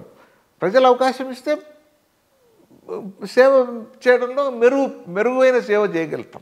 మీలాంటి సీనియర్ నాయకుడు ఇంత సీనియర్గా ఉండి మీరు టికెట్ రాలేదనో ఇంకొక అంశంలోనో తరచూ పార్టీలు మారడం ఎంతవరకు కరెక్ట్? ఒకే పార్టీలో ఉంటూ మీ లక్ష్యాన్ని నెరవేర్చుకోవచ్చు కదా. ఇప్పుడు పార్టీలు మారడం అన్నది ఈరోజు సబ్జెక్టే కాదు. ఎందుకంటే మారని వాడే లేడు ఈ రోజున్న పరిస్థితి. మేమైనా ఎవరమైనా ఎవరితో మాట్లాడుతున్నాము, ఎక్కడ ఎగ్జాక్ట్లీ నేను ఇప్పుడు కూడా అదే చెప్తున్నా. అదే ప్రతాప్ రెడ్డిగా చెప్తున్నా. నేనేం చెప్తున్నా అంటే, నాలో పటిమ ఉంది కాబట్టి, పట్టుదల ఉంది కాబట్టి, జనం మీద పట్టు ఉంది కాబట్టి, ఆ నమ్మకం, జనం మీద నమ్మకం ఉంది కాబట్టి నేను ఇంకో పార్టీ అయినా నేను ప్రజల సేవ కోరుకు నేను ముందుకు వస్తున్నాను. కాబట్టి ఈడ పార్టీ అన్నది నిమిత్తం లేకుండా పోయిందంటే మేము అనుకున్న పార్టీ పోయింది కదా. కాంగ్రెస్ పార్టీ డిసిమినేట్ అయిపోయింది ఈ రాష్ట్రంలో. తప్పనిసరిగా ఇంకో పార్టీ ఆసరా తీసుకోవాల్సి వచ్చింది. ఆయా పార్టీల ప్రతినిధులు, అధినాయకులు ఎవరండి? ఆయా పార్టీల అధినాయకులు కూడా కాంగ్రెస్ వాళ్ళే కదా. చంద్రబాబు కాంగ్రెస్ వాడు కాదా? జగన్ కాంగ్రెస్ వాడు కాదా? ఎవరిని అడుగుతున్నాము? సార్, మీరు అడిగేది కరెక్టే సార్. చంద్రబాబు కాంగ్రెస్ పార్టీ నుంచి వచ్చే టీడీపీలోకి వచ్చాడు, ఇంకా ఆయన స్థిరపడిపోయాడు ముఖ్యమంత్రి. తప్పేముంది? జగన్మోహన్ రెడ్డి గారు కాంగ్రెస్ పార్టీ నుంచి పార్టీ పెట్టుకున్నారు. అంటే ఒక రాజశేఖర రెడ్డి గారితో సమకాలి గంగుల తిమ్మారెడ్డి గారు అంటే మీ నాన్నగారు, కాసు బ్రహ్మానందరెడ్డి గారు, పివి నరసింహారావు గారు వీళ్ళందరితో సమకాలీకులు. రాళ్ళగడ్డలో కూడా ఒక జెంటిల్మెన్ రాజకీయాలు నడిచేటివి, ఒక జెంటిల్మెన్గా ఉండేది మీరు. అలాంటి మీరు తరచూ ఇలా పార్టీలు మారుతూ పోతే ఏంటి అసలు మీకున్న ఒక బ్రాండ్ ఏమవుతుంది అనేది? ఇప్పుడు మీకు వచ్చిన ఇబ్బంది ఏంటి నాకు ఇబ్బంది, ఎందుకంటే చెప్పేది జనానికి లేని ఇబ్బంది. జనం ఇబ్బంది పడితే, జనం నన్ను చీకొడితే ఎస్ వాళ్ళు జనం అంటున్నారు. ఈరోజు అది ఎవరు గమనింపు లేదు. ఈరోజు రాజకీయంలో మీరు భారతదేశంలోనే పార్టీల మార్పు అన్నటువంటి అరే పార్టీలే ఇన్వైట్ చేస్తున్నాయి. ఇవాళ అధినాయకులే మోడీ గారు కావచ్చు, ఇటువైపు సోనియా గాంధీ గారు కావచ్చు, ఇంకొకరు కావచ్చు, వాళ్ళు రోజువారీ ఇన్వైట్ చేస్తున్నారు. ఏ పార్టీ నుంచి వచ్చినా ఇన్వైట్ చేస్తున్నారు. సరే ఈరోజు కాబట్టి మార్పు అన్నటువంటిది ఈరోజు అది ప్రజలు ఒక తప్పుగా చూసే రోజులు పోయినాయి. మీ యొక్క స్నేహితుడి కుమార్తె షర్మిలా గారి నాయకత్వంలో మళ్ళా కాంగ్రెస్ పార్టీ తీర్థం పుచ్చుకొని ఆ పార్టీ నుంచి మీరు పోటీ చేస్తారా? అరంగేట్రం చేసినంత మాత్రాన మెయిన్ స్క్రీన్లో ఎక్కడ కాంగ్రెస్ పార్టీ కనపడే పరిస్థితి ఆంధ్ర రాష్ట్రంలో ఇప్పుడప్పుడే రాదు. అంటే మీరు స్వతంత్ర అభ్యర్థిగా బరిలోకి దిగుతా ఉంటున్నా, మీరు ఏ పార్టీ అవకాశం ఇవ్వకపోతే కాంగ్రెస్ పార్టీ నుంచి బరిలోకి దిగరా? ఇప్పుడు వాళ్ళు అడిగినప్పుడు నేను మాట్లాడతా. ఇప్పుడు అవసరం ఏముంది దాని గురించి నేను మాట్లాడడం? ఓకే, వాళ్ళ అవసరమే వాళ్ళే. ఇప్పుడు కాంగ్రెస్ పార్టీ ఆమె వచ్చి అడిగితే అనేది కాదు, కాంగ్రెస్ పార్టీ అధినాయకులు ఏమైనారు, వాళ్ళు ఎందుకు అడుగుతలేరు నన్ను? నేను తెలియని వాళ్ళు లేరు అక్కడ, నేను పరిచయం లేని వాళ్ళు లేరు. కానీ వాళ్ళు ఏ దృష్టితో మమ్మల్ని దూరం పెట్టారో వాళ్ళకి తెలియాలా. కాబట్టి వాళ్ళు దూరం పెట్టబట్టే మేము ఇట్టున్నాం. వాళ్ళు దూరం పెట్టకపోతే మేము ఎందుకు ఈ పరిస్థితి? కాంగ్రెస్లో ఎవరెవరు ఉన్నారు ఏమనేది తెలియని వాళ్ళు ఎవరు లేరు. ఎందుకంటే వాళ్ళందరికీ మీరు అన్నట్టు ఇవన్నీ సింహాలు పులులు కనపడతాయి, భయం వాళ్ళకి. అందుకోసమని వాళ్ళు ఇప్పుడు మా దగ్గర రారు, మమ్మల్ని అడగలేదు, మేము దూరంగా ఉన్నాం. గతంలో వాళ్ళు మిమ్మల్ని వద్దనుకున్నారు. ఇప్పుడు బీజేపీ ఉంది, బీజేపీలో నేను ఉన్నాను. మరి బీజేపీ లోకల్ నాయకత్వం నన్ను ఎందుకు అడుగుతలేదు? మరి కాంగ్రెస్ బీజేపీలో ఉన్నారు కదా మీరు అని నన్ను అడగచ్చు కదా, అడుగుతలేదు. ఎందుకో నాకు తెలియదు. హైకమాండ్ వాళ్ళు వచ్చినప్పుడు మేము పలుకుతాం. హైకమాండ్లో మాకు తెలిసినటువంటి పరిస్థితి ఉంది. వాళ్ళు వచ్చినప్పుడు వాళ్ళ పద్ధతి ప్రకారం వాళ్ళు వచ్చినప్పుడు పలకకుండా పోయేది లేదండి. ఎందుకంటే నేను ఓపెన్గా ఉన్నాను, ఇప్పుడు ట్రాన్స్పరెంట్గా ఉన్నాను, పోటీకి సిద్ధపడుతున్నాను. మీరు సిద్ధపడుతున్నారు సార్, ఓకే, నన్ను కంప్లీట్ చేయలేదు, సిద్ధపడుతున్నారు, బాగానే ఉంది. ఆ పార్టీ పని ఆ కాంగ్రెస్ పార్టీ వద్దనుకున్నారు కాబట్టి ఇప్పుడు నేనెందుకు చెప్పాలంటే మీరు అన్నట్టు కాంగ్రెస్ పార్టీ వాళ్ళు వస్తే, బీజేపీ వాళ్ళు వస్తే రానిండి, ఎవరు వస్తారో. ఎందుకంటే నేను ఓపెన్గా చెప్పాను ఈ పార్టీ కావచ్చు ఆ పార్టీ కావచ్చు. ఆ పార్టీ వచ్చినా ముందు రానిండి అంటున్నా, రాకపోయినప్పుడు ప్రశ్నలు ఏమి వచ్చేది అట్లా లేవు. ఇప్పుడు పార్టీలు రావట్లేదనే కదా నేను. అధినాయకత్వమే వద్దనుకుంది, అదే అధినాయకత్వం కాంగ్రెస్ పార్టీ అధినాయకత్వం మిమ్మల్ని కావాలనుకుంటే అనుకోనండి, సిద్ధంగా ఉన్నారా? అనుకుంటే రానిండి. నేనెందుకు ఇప్పుడు నా సంసిద్ధత నేను క్లియర్గా ఓపెన్గా ఉన్నాను కదండి. ఆమె పబ్లిక్ ఫిగర్, నేను పబ్లిక్ ప్రాపర్టీ. పబ్లిక్ ఫిగర్ అనే కానీ పబ్లిక్ ప్రాపర్టీ. మమ్మల్ని మీరు ఎవరైనా కూడా వచ్చి ఆహ్వానించవచ్చు. ఆహ్వానించినప్పుడు దాన్ని బట్టి పోతాం. మీరు ఒక మాట అన్నారు, కాంగ్రెస్ పార్టీ 2024లో ఒక లైమ్లైట్ కనిపించే పరిస్థితి లేదు అంటున్నారు. అంటే గెలుపు అవకాశాలున్న పార్టీ మీకు అవకాశం ఇస్తేనే పోటీ చేస్తారు. ఇప్పుడు అట్లా లేదు. ఎందుకంటే ఇప్పుడు ఏ వర్సెస్ బి పాలిటిక్స్ నడుస్తున్నాయి. ఇప్పుడు ఏబీనే ఉన్నాయి. ఇప్పుడు సిడి ఇంకా యాక్టివ్ కాలా. సిడి వస్తాయి.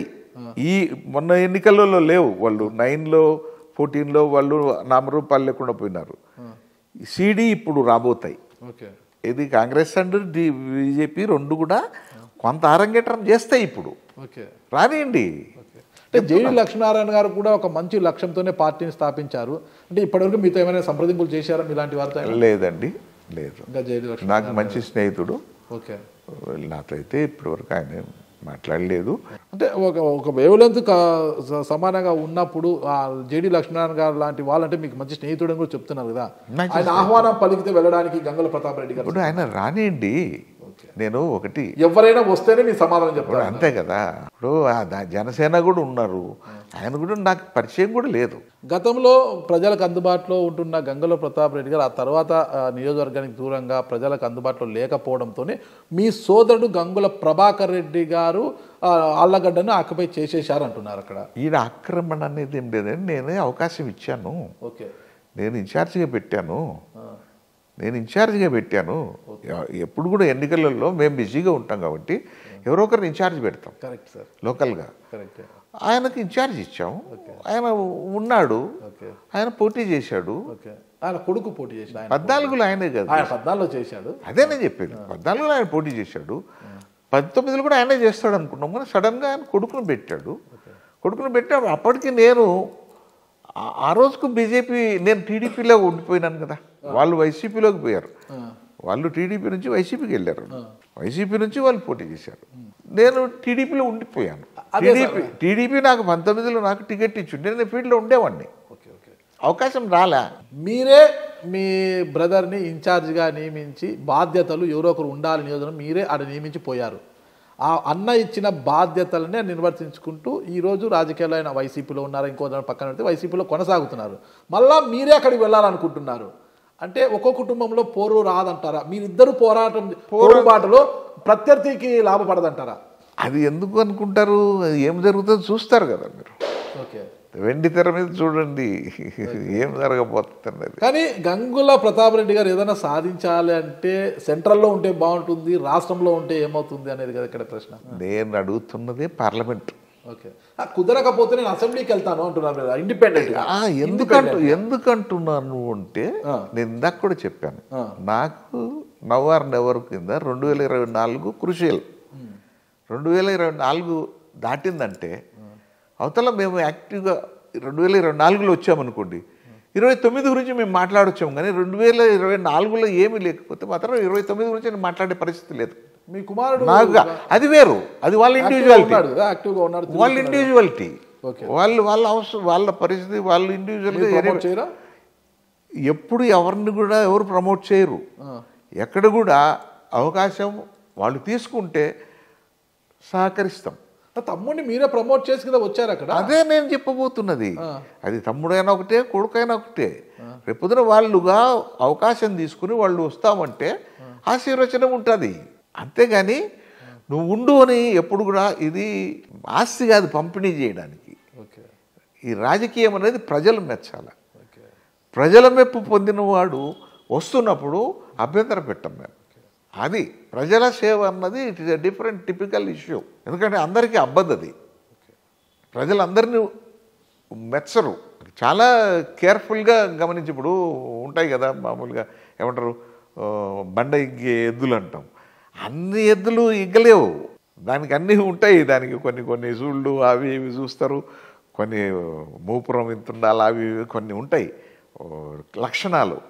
సార్, పవర్ కోసమే మీరు చట్టసభల్లోకి వెళ్ళాలనుకుంటున్నారా? నిజంగా రాయలసీమ అభివృద్ధిని ఆకాంక్షిస్తూ వెళ్ళాలి? కేవలం రాయలసీమ అభివృద్ధికి వరకు నేను నా వాయిస్ మళ్ళీ, ఎందుకంటే హౌస్లో ఉంటే నేను చెబితే జరుగుతాయి. ఇప్పుడు బయట ఉండి నేను చెబుతున్నా, పోరాడుతున్నాం. కానీ కొన్ని ఇప్పుడు సపోజ్ ఇరిగేషన్ మీదనే ఉన్నాం. 512 టీఎంసీలు ఉన్నాయండి ఆంధ్ర రాష్ట్రానికి, కృష్ణా నీళ్ళు. వాటిల్లో 6 జిల్లాలకు మా వాటా ఎంత అని నేను అడుగుతున్నా. దీని మీద ఉన్నవి 8 జిల్లాలే. ఏది కృష్ణా మీద ఉన్నటువంటిది. అవతల గుంటూరు కృష్ణే కదండి, కృష్ణలో కొంత భాగమే ఉంది. అవతల మళ్ళీ అటు నుంచి గోదావరి నుంచి అటు నుంచి మొత్తం మీద గుంటూరు కృష్ణా 2 ఉంటే ఈడ 6 జిల్లాలు ఉన్నాయి. ప్రకాశం నెల్లూరు కలుపుకొని 4 జిల్లాలు, 6 జిల్లాలు ఇక్కడ ఈ నీటి మీద ఆధారపడి. 6 జిల్లాల లెక్క చెప్పండి అంటారు. మాకున్నది శ్రీశైలం ఒక్క రిజర్వాయరే. మీకు సాగర్ ఉంది, పులిచింతలు ఉంది, మళ్ళా ఇది కృష్ణ బ్యారేజ్ ఉంది. ఇన్ని అవకాశాలు ఉన్నాయి. సార్, నాకు శ్రీశైలం గురించి ఒక క్లారిటీ ఏంటి సార్? శ్రీశైలం రిజర్వాయరు రాయలసీమ గడ్డ మీద ఉంది, మన భూభాగం మీదే కట్టారు. మన రైతుల త్యాగ ఫలితమే శ్రీశైలం రిజర్వాయర్ నిర్మాణము. కానీ ఈరోజు లాభపడుతోంది ఎవరంటారు? నేను చెప్తున్నది కూడా అదే, మా పోరాటం కూడా అదే. ఎందుకంటే నాకు ఉన్నది ఒక్క రిజర్వాయరు. ఈ రిజర్వాయర్ మాకు ఈ 6 జిల్లాలకు వదిలేయండి అంటున్నా. దీని మీద ఏమంటున్నారు, పవర్ జనరేషన్ ప్రాజెక్టు ఎప్పుడో శాంక్షన్ కొరకు మనం ఎన్నో రాస్తాం.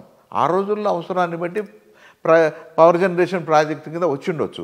కానీ పవర్ జనరేషన్ ఈరోజు సెకండరీ అయింది. ఎందుకంటే పవరు అదర్వైజ్ కూడా జనరేట్ చేసుకోవచ్చు, నీళ్ళ ద్వారానే జనరేట్ చేయాల్సిన అవసరం లే. సోలార్ పవర్ ఉంది, విండ్ పవర్ ఉంది, మరి థర్మల్ పవర్ ఉంది. ఇన్ని రకాలుగా పవర్ జనరేషన్ ఉంటే నీళ్ళ ద్వారా వచ్చే జనరేషన్ నీళ్ళల్లో వచ్చినప్పుడు తీసుకోండి, పవర్ కొరకు నీళ్ళు వదలదండి అని నేను చెప్తాను. కానీ ఈడేం చేస్తారు, వచ్చిన దగ్గర నుంచి పవర్ జనరేషన్ 2 రాష్ట్రాలు మొదలు పెడతాయి. ఇటు ఆంధ్ర వాళ్ళు మొదలు పెడతారు, ఇటు తెలంగాణ వాళ్ళు మొదలు పెడతారు.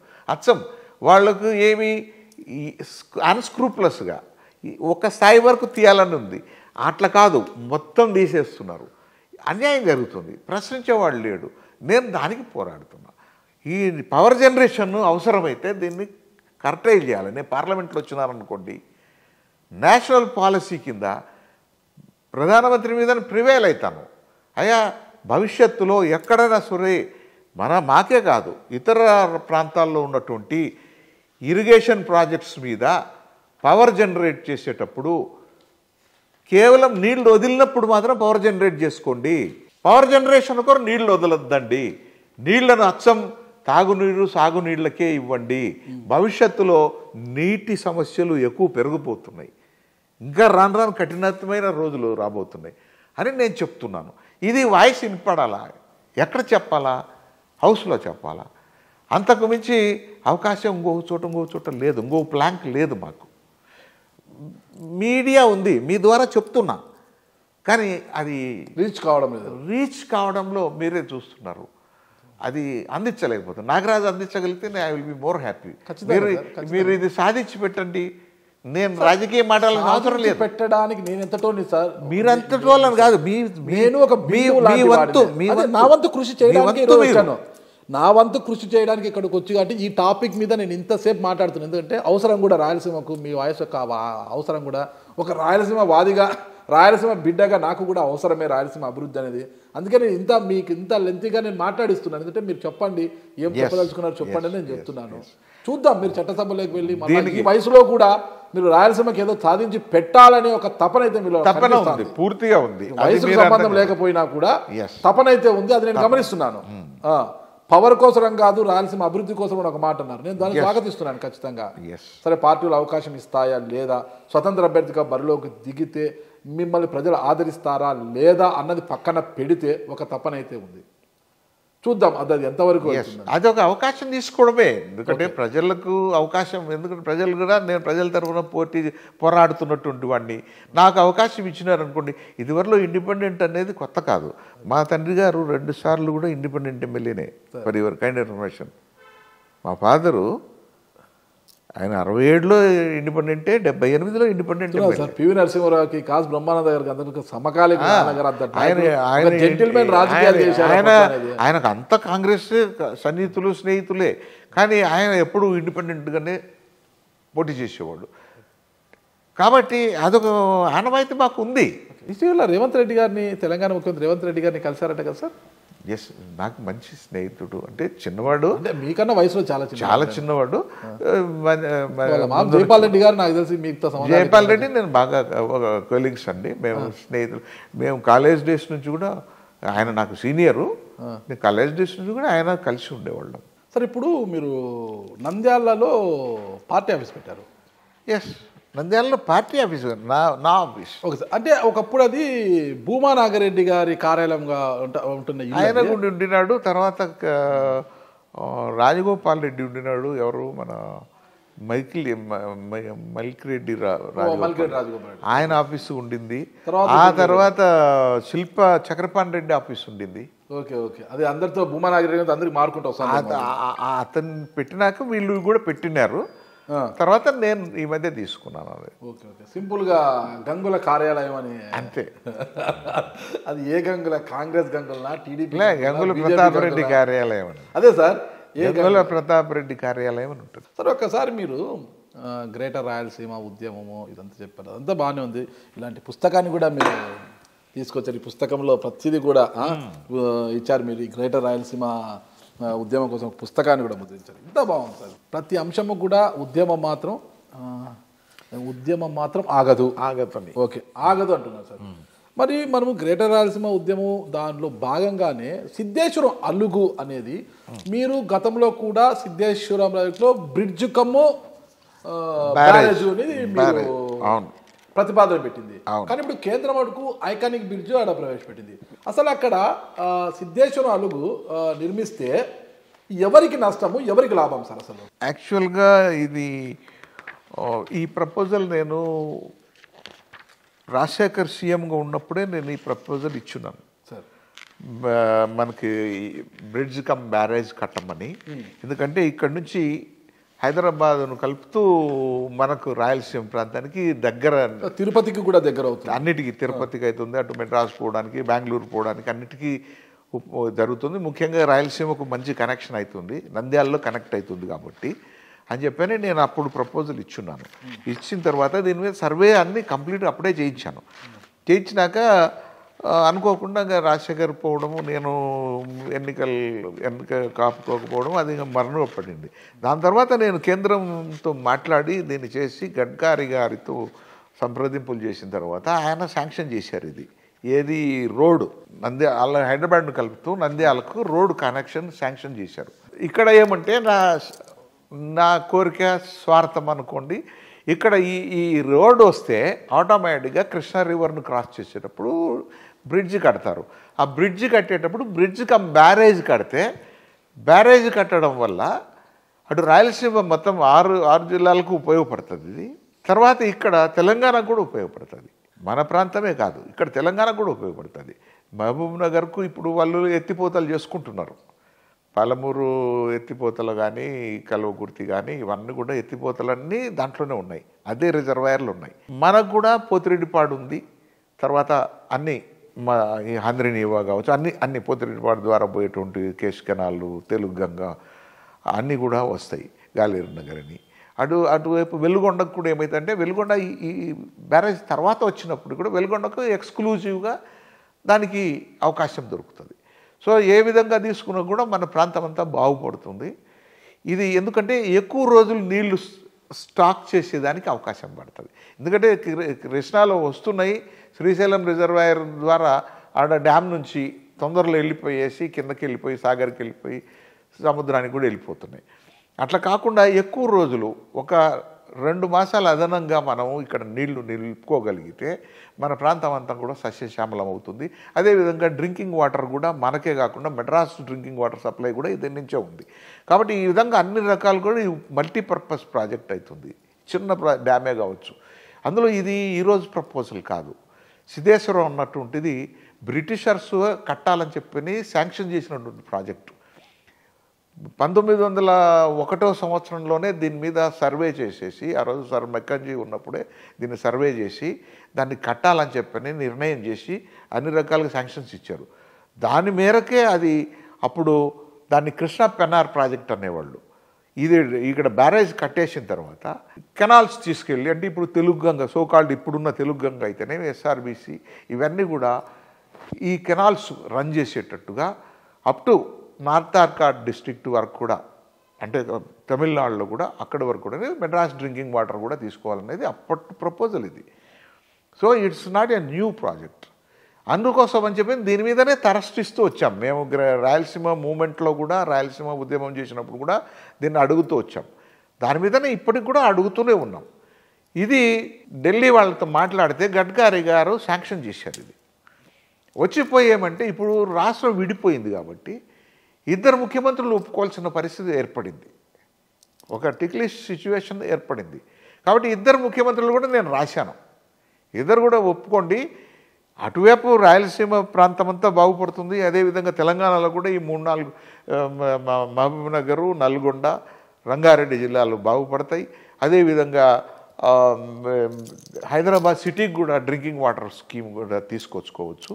ఆ విధంగా ఇది బోత్ ద సైడ్స్ కూడా ఉపయోగపడే ప్రాజెక్ట్ అని చెప్పి నేను చెప్తూనే ఉన్నాను. ఢిల్లీ వాళ్ళు రెడీగా ఉన్నారు. గడ్కరీ గారు ఒకటే చెప్పారు, దీని మీద అయ్యే అదనపు ఖర్చు కూడా మేమే పెడతాం, వీళ్ళిద్దరు ఒప్పుకొని కన్సెంట్ ఇవ్వాలి లెటర్ అన్నారు. ఇద్దరికి రాశాను నేను. దురదృష్టవశాత్తు ఎటువైపు కదలిక జరగల. Correct sir. అసలు నిజం చెప్పండి, దీని మీద సిద్ధేశ్వర్ అలుగు నిర్మాణానికి సంబంధించి రాయలసీమలో ఉన్న నాయకులంతా కూడా ఏకతాటిపై ఉన్నారా? ఎందుకంటే కొంతమంది నాయకులు మాత్రం సిద్ధేశ్వరం అలుగు నిలిస్తే కొంత వాళ్ళ భూములు ముంపుకు గురవుతాయని, ఊళ్ళకు ఊళ్ళు వెళ్ళిపోతే తమ ఓటు బ్యాంకు గండి పడుతుందనే ఉద్దేశంతో పైకి సిద్ధేశ్వర అలుగు కోసం పోరాటం చేస్తున్నట్టు నటిస్తూనే లోపల మాత్రము అలుగు నిర్మాణానికి కొంత అడ్డంకి సృష్టించి వచ్చారన్న అపవాదు కూడా బయట ఉంది సార్. ఇది రాంగ్ అండి. రాంగ్ అంటే రాంగ్. ఎందుకంటే దీనివల్ల ఒక్క సెంటు భూమి అదనంగా మునిగే పరిస్థితి లేదు. ఎందుకంటే ఇది శ్రీశైలం రిజర్వాయర్లో అంతర్భాగం. ఓకే, ఆల్రెడీ ఉన్న రిజర్వాయర్, ఆల్రెడీ భూములు గ్రామాలు మునిగిపోయి శ్రీశైలం డ్యామ్ ఏర్పడింది. ఇది కేవలము చిలిపికట్ట అంటాము, మధ్యలో ఒక కట్ట వేసి ఎక్కువ రోజులు నీళ్లు నిలుపుకునే దానికి ఇక్కడ ఏమవుతుందంటే ఒక గార్జ్ ఏర్పడింది. కృష్ణా నది ఒక చిన్న గార్జ్ మాదిరి ఏర్పడి ఒక సందులో నీళ్లు ప్రవాహం పడుతుంది. అక్కడ దీన్ని బ్యారేజ్ నిర్మాణం చేయాలి. ఇప్పుడు బ్రిడ్జి వస్తున్నది అక్కడే, దానిపైన బ్యారేజ్ కింద కడితే ఈ రిజర్వాయర్లో ఎక్కువ రోజులు నీళ్లు ఉంటాయి. అదనపు సెంట్ భూమి కూడా మొనకకు రాదు. ఏ శాంక్షన్స్ అవసరం లేనటువంటి ప్రాజెక్ట్ ఇది. ఎందుకంటే దీనికి మామూలుగా ఈ మన శ్రీశైలం రిజర్వాయర్ కట్టడమే అన్ని శాంక్షన్స్తో కట్టబడ్డటువంటిది. మన సిడబ్ల్యూసి క్లియరెన్సెస్ అన్నీ అయిపోయినటువంటిది, ఫారెస్ట్ క్లియరెన్స్ అన్నీ అయిపోయినట్టు. కాబట్టి దీనికి అదనపు శాంక్షన్స్, అదనపు క్లియరెన్సెస్ ఏవీ అవసరం లేదు. కేవలం గవర్నమెంట్ చిత్తశుద్ధితో చేయగలగాల. అది కూడా కేంద్ర ప్రభుత్వమే చేసేదానికి సిద్ధపడ్డది. కాబట్టి ఆంధ్ర రాష్ట్రము, తెలంగాణ రాష్ట్రం, రెండు రాష్ట్రాల ముఖ్యమంత్రులు మమ అనాలి. వాళ్ళకు వచ్చే నష్టం లేదు, లాభం తప్ప. చూద్దాం సార్. మరి మీ ఆలోచన మంచిదే, రెండు రాష్ట్రాల ముఖ్యమంత్రి ఒప్పుకోవాలంటే మీరిచ్చే గలం, మీ వాయిస్ కంఠశోష కాకూడదు. చట్టసభల్లో వినిపిస్తే శంకులో పోసిన తీర్థం అవుతుంది కదా, అది ఖచ్చితంగా సహకారం కావాలని, అందుకు ప్రజలు కూడా మీకు సహకరించాలని నేను కూడా కోరుకుంటున్నాను సార్. ఇదంతా మనం పక్కన ఒక్కసారి సార్ మనం కొంత నేపథ్యంలోకి వెళ్తే, ఆళ్ళగడ్డ అంటేనే ఒకప్పుడు నాన్నగారు ఉన్నంత వరకు ఒక జెంటిల్మెన్ రాజకీయాలు నడిచాయి సార్.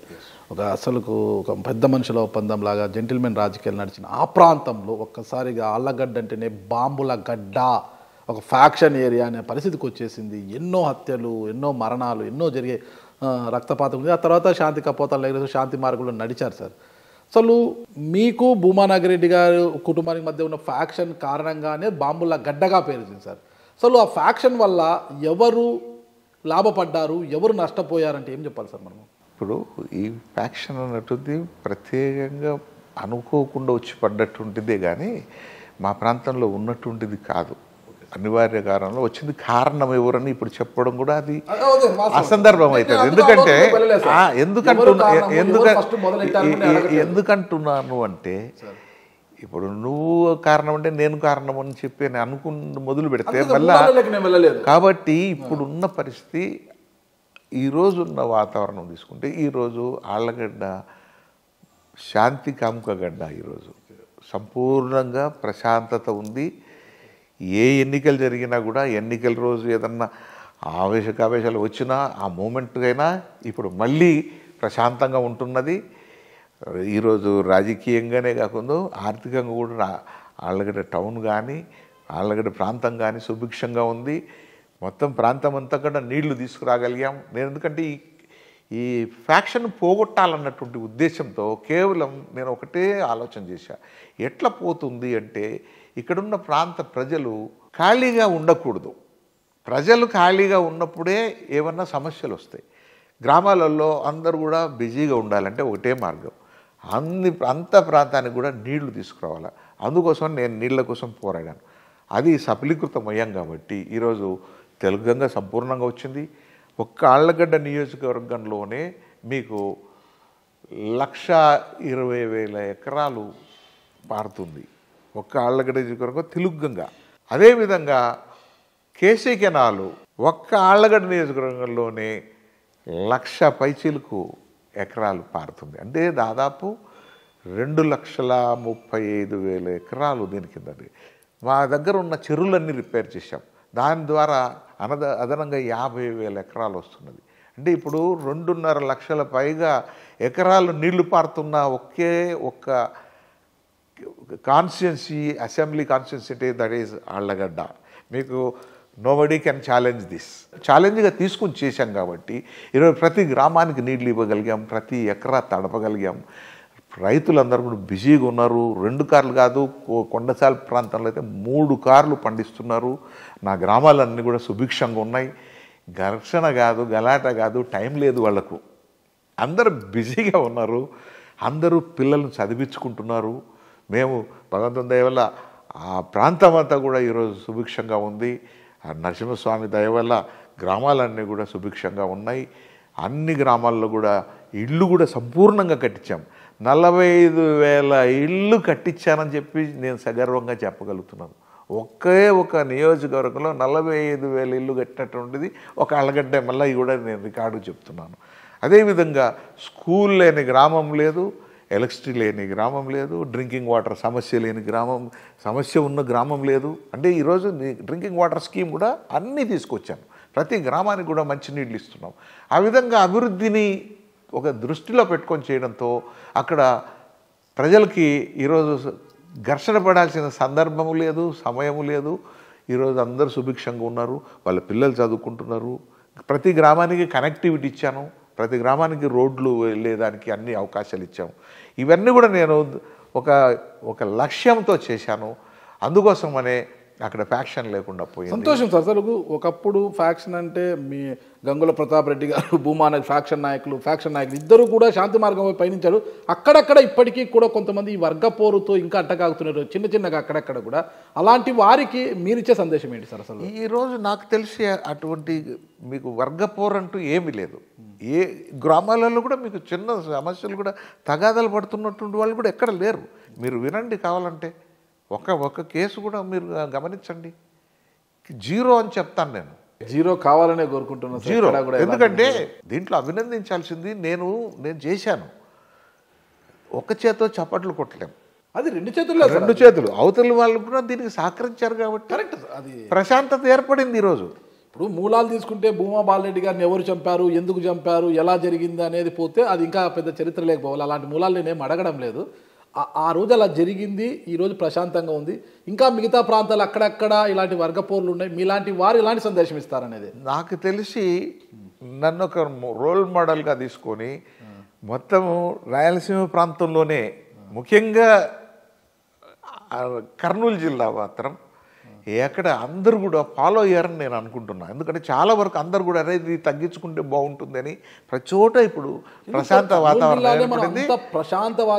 ఎక్కడ కూడా 2014 తర్వాత మనకి పత్తికొండలో నారాయణ రెడ్డి గారి హత్య జరగడము ఇవన్నీ కూడా మళ్ళా అవన్నీ మనం చూసాం కదా సార్. చాలా వరకు తగ్గించుకుంటూ వస్తుంది. అది ఇంకా ఉన్న వారికి కూడా మీలాంటి వారు ఇచ్చే సందేశం ఏంటి? అసలు ఫ్యాక్షన్ వల్ల ఏం జరుగుతుంది, అసలు ఎవరు లాభం ఏమవుతుంది? నాకు తెలిసి ఇది ప్రజాక్షేమం కోరేటువంటి ఎవ్వరు కూడా ఈ యొక్క ఫ్యాక్షన్ను హర్షించకూడదు అని చెప్తా. ఎందుకంటే రాజకీయంకి ఉపయోగపడుతుంది అనుకుంటారు, రాజకీయంకి ఇది నష్టపరుస్తుంది.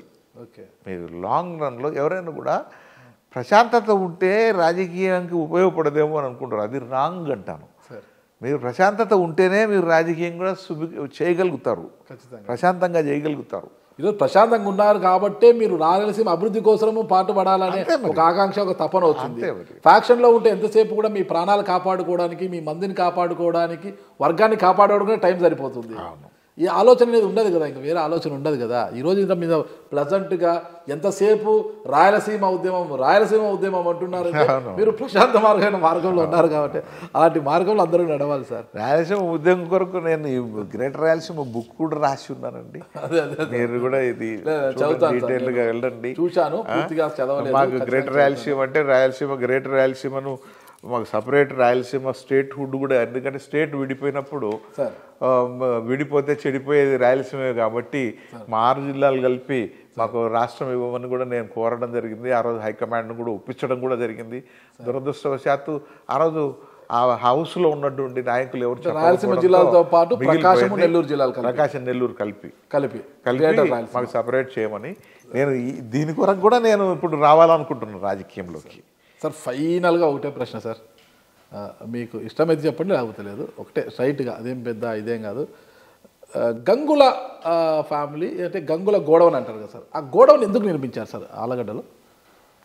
గంగుల గోడౌన్ అంటూ నిర్మాణం లేదని మేము ఉన్న ఇల్లుకు చుట్టూ కాంపౌండ్ వాళ్ళు ఉండేది. అది ఒరిజినల్గా ఒక ఫ్యాక్టరీ అబాండన్డ్ ఫ్యాక్టరీని తీసుకున్నాం.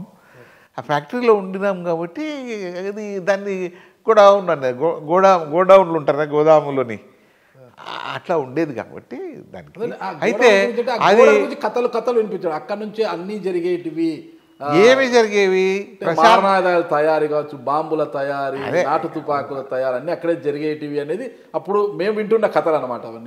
అవన్నీ కథలే కదా కథలు చూడలేదు. అందుకు మిమ్మల్ని అడుగుతారు ఏం సార్ కథలుగానే ఉండింది. అంతేనా సార్? అంతే. ఓకే సార్, కథలుగానే ఉంటాయి సార్. ఒక క్యూరియాసిటీ ఉంది అడిగాను. అంతే. ఫైనల్గా సార్, ఫ్యాక్షన్లో ఎంతో మంది చనిపోవడాన్ని చూసి ఉంటారు, అన్ని చూసి ఉంటారు, గుండె రాయిపోయి ఉంటుంది మీకు. అలాంటి మీకు రాజశేఖర రెడ్డి గారు, మీ సన్నిహిత మిత్రుడు, మీ సహచరుడు రాజశేఖర రెడ్డి గారు మరణం మీకు ఎలా అనిపించింది సార్? దురదృష్టం, బాధాకరం. ఎందుకంటే మంచి స్నేహితుడు, మేము బాగా కలిసిమెలిసి తిరిగినటువంటి వాడు, ఒక చోట పండుకొని ఒక చోట కూర్చొని ఒక చోట లేచినటువంటి అన్ని విషయాల్లో ఒకటిగా పయనించినటువంటి వాళ్ళం. తను రాజకీయంగా ఎదగాలని చెప్పి నేను చాలా నా భుజం ఒడ్డి నేను తనకు అండగా నిలబడ్డాను. నేను మంచి స్నేహితుడు. నాకు ఆ రోజు పోవడం చాలా దురదృష్టం. ఈ రాష్ట్రానికి ఈ దేశానికి కూడా నష్టం. కేవీపీ గారు, సాయి ప్రతాప్ గారు ఎంత మీకు టచ్లో ఉన్నారు సార్? అందరూ బాగా ఉంటున్నారు. రాజశేఖర గారు బతికి ఉంటే ఎలా ఉండేది సార్?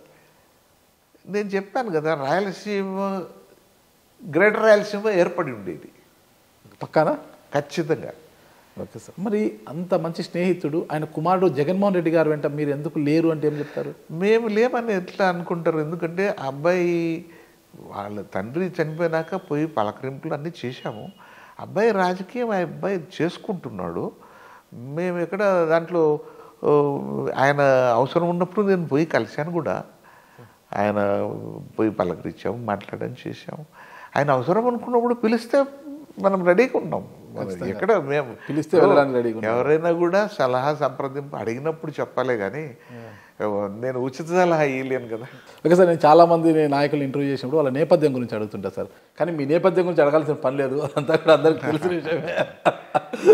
గంగుల ప్రతాప్ రెడ్డి గారు ఎవరు, ఏంటి, తల్లిదండ్రులు ఎవరు అందరికి తెలిసినదే, ప్రత్యేకంగా చెప్పాల్సిన పని లేదు. నాకు కావాల్సిన మీ విద్యాభ్యాసం గురించి సార్. అంటే మీ ప్రైమరీ ఎడ్యుకేషన్ ఎక్కడ, మీ విద్యాభ్యాసం ఎక్కడ జరిగింది? నేను హై స్కూల్, ఇంగ్లీష్ అనేది చాలా అనర్గళంగా మాట్లాడుతుంటారు. నేను high school studies 12th class వరకు నేను ఆళ్ళగడ్డలో చదివాను. ఎలిమెంటరీ నుంచి ఎలిమెంటరీ ఎడ్యుకేషన్ అంతా నాది విలేజ్లో అట్లా గిదలూరులో చదువుకున్నాను నేను చిన్నప్పుడు. మీ స్వగ్రామం ఆళ్ళగడ్డే కదా సార్? మా గ్రామం ఉంది కదా, ఎర్రగుడిదిన్న గ్రామం. ఎర్రగుడిదిన్న గ్రామం. కానీ నేను చిన్నప్పటి నుంచి కూడా మా అవ్వగారి ఊరు భీమునిపట్లో ఉండినాను, వనమాలు అక్కడ. తర్వాత మా మేనమామ దగ్గర ఆయన జాబ్ చేసేవాడు కాబట్టి ఆయన అక్కడికి పోతే అక్కడికి, ఆయన గిద్దలూరులో జాబ్ చేసేవాడు, గిద్దలూరులో చదువుకున్నాను 2 ఏళ్ళు. తర్వాత మళ్ళీ వచ్చి ఇంకా ఎర్రగుడి దిన్నెలో మామూలు కొద్ది రోజులు విద్యాభ్యాసం చేసినప్పుడు ఓనమాలు దిద్దింది మాత్రం ఎర్రగుడి దిన్నెలోనే.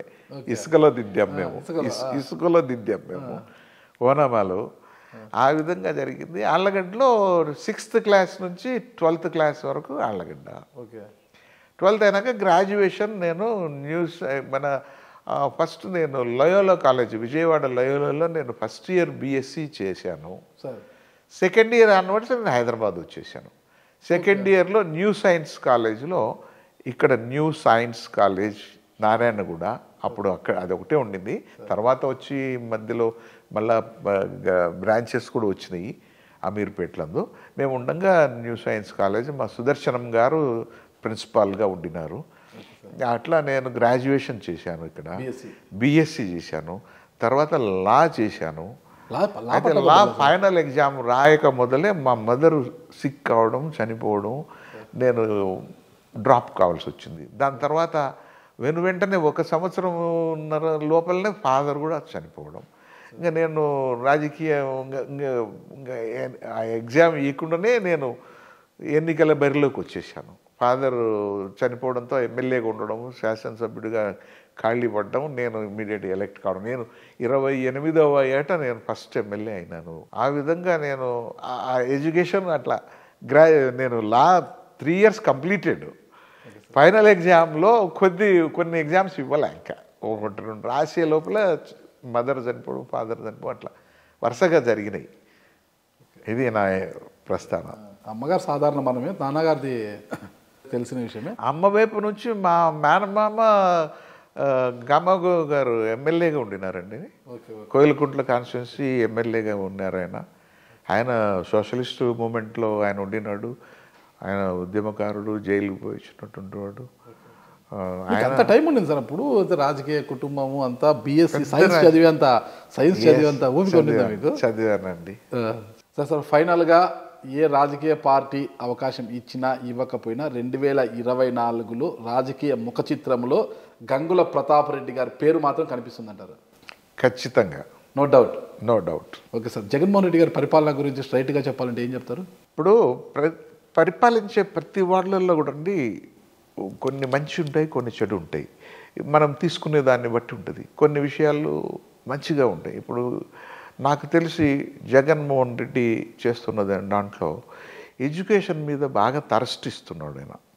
ఎందుకంటే ఎలిమెంటరీ ఎడ్యుకేషన్, బీద వాళ్ళకు కూడా అందరికీ ఎడ్యుకేషన్ ఇవ్వాలా, గ్రామీణ స్కూల్స్ పడడానికి ప్రయత్నం చేయడం, అది నాకు చాలా అబ్బురపరిచేటువంటి విషయం. చాలా చాలా ఆనందంగా ఉంది నాకు.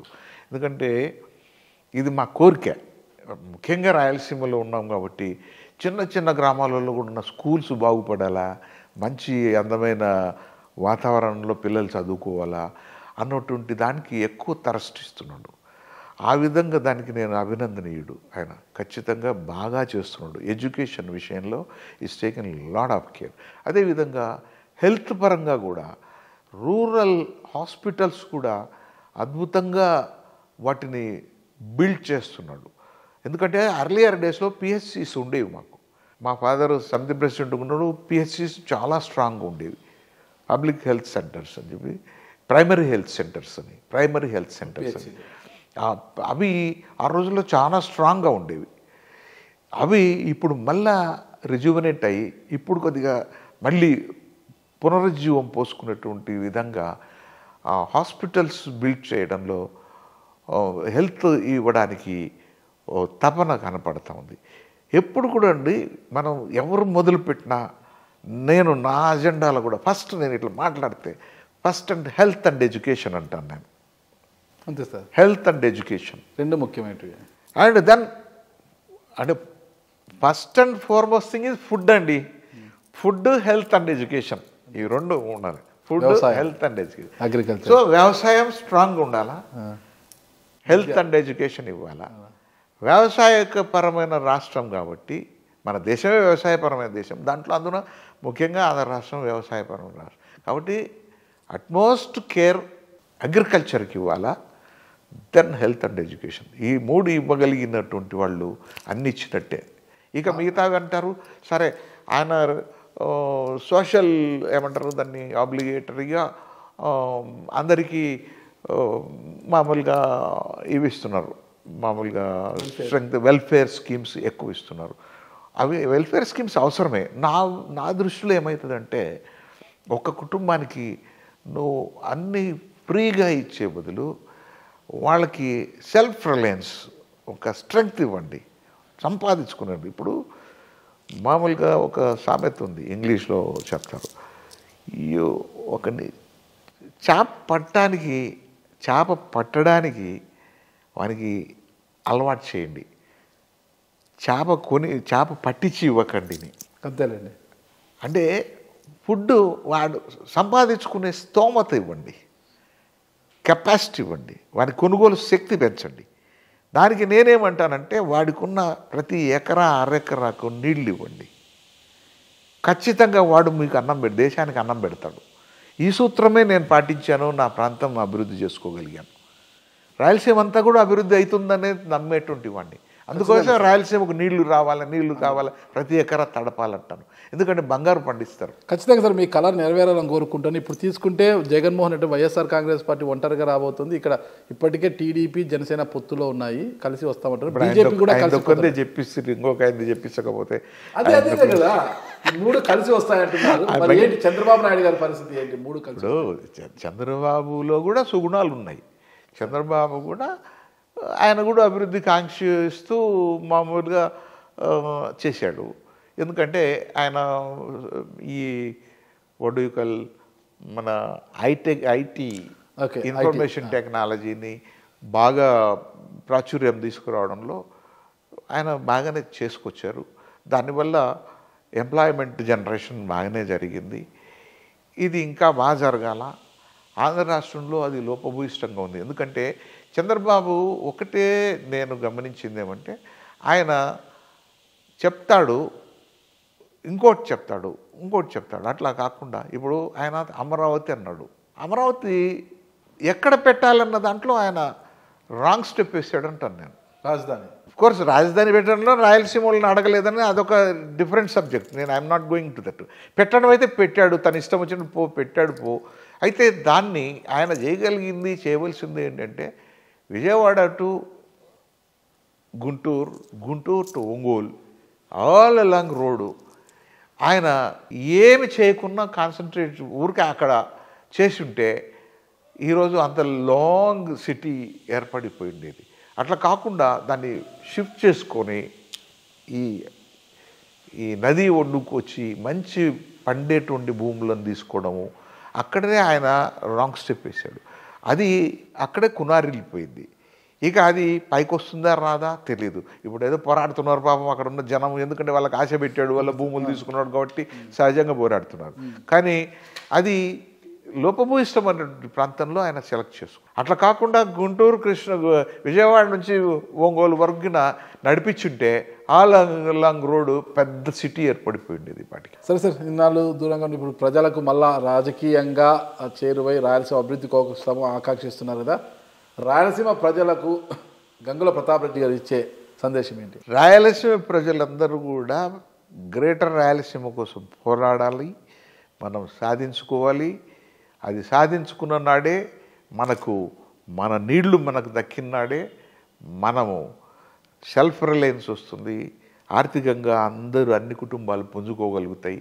అదేవిధంగా మన ప్రాంతంలో ఉన్న ఖనిజాలన్నీ వినియోగించుకుంటూ అక్కడ ఇండస్ట్రియలైజేషన్ రావాలి అని చెప్పి నేను దీని కొరకే ఇన్ఫ్రాస్ట్రక్చర్ క్రియేట్ చేశాను. ఆ రోజు మామూలుగా రైల్వే బ్రాడ్గేజ్ లైన్ తీసుకురావడంలో చాలా అద్భుతమైనటువంటి చర్య మేము తీసుకొచ్చాం. నేషనల్ హైవేస్ తీసుకొచ్చాం. ఈ ఎయిర్పోర్ట్స్ ఆ రోజు మేము ఇండేట్ చేసి తీసుకొచ్చినటువంటిది. కాబట్టి ఇవన్నీ ఉన్నాయి, మనకు పోర్ట్స్ కూడా ఉన్నాయి. కాబట్టి రాయలసీమ ఒక అద్భుతమైన ప్రపంచంలోనే అధినేతగా ఎదగలిగినటువంటి కెపాసిటీ గ్రేటర్ రాయలసీమకు ఉంది. మనకు ప్రత్యేక రాయలసీమ రాష్ట్రం ఏర్పాటు చేసుకుంటే మన పిల్లలకు మంచి భవిష్యత్తు ఇచ్చినటువంటి వాళ్ళం అవుతాం, ప్రపంచాధినేతలం అవుతామని చెప్పి నేను అందరికి కూడా విన్నవిస్తున్నాను. Okay, thank you sir. చూద్దాం మీ విన్నపాన్ని ప్రజలు స్వీకరించి మీకు అవకాశం ఇస్తే మంచి జరుగుతుందని కోరుకుంటున్నాను. Thank you sir. నమస్తే. Thank you. నమస్కారం.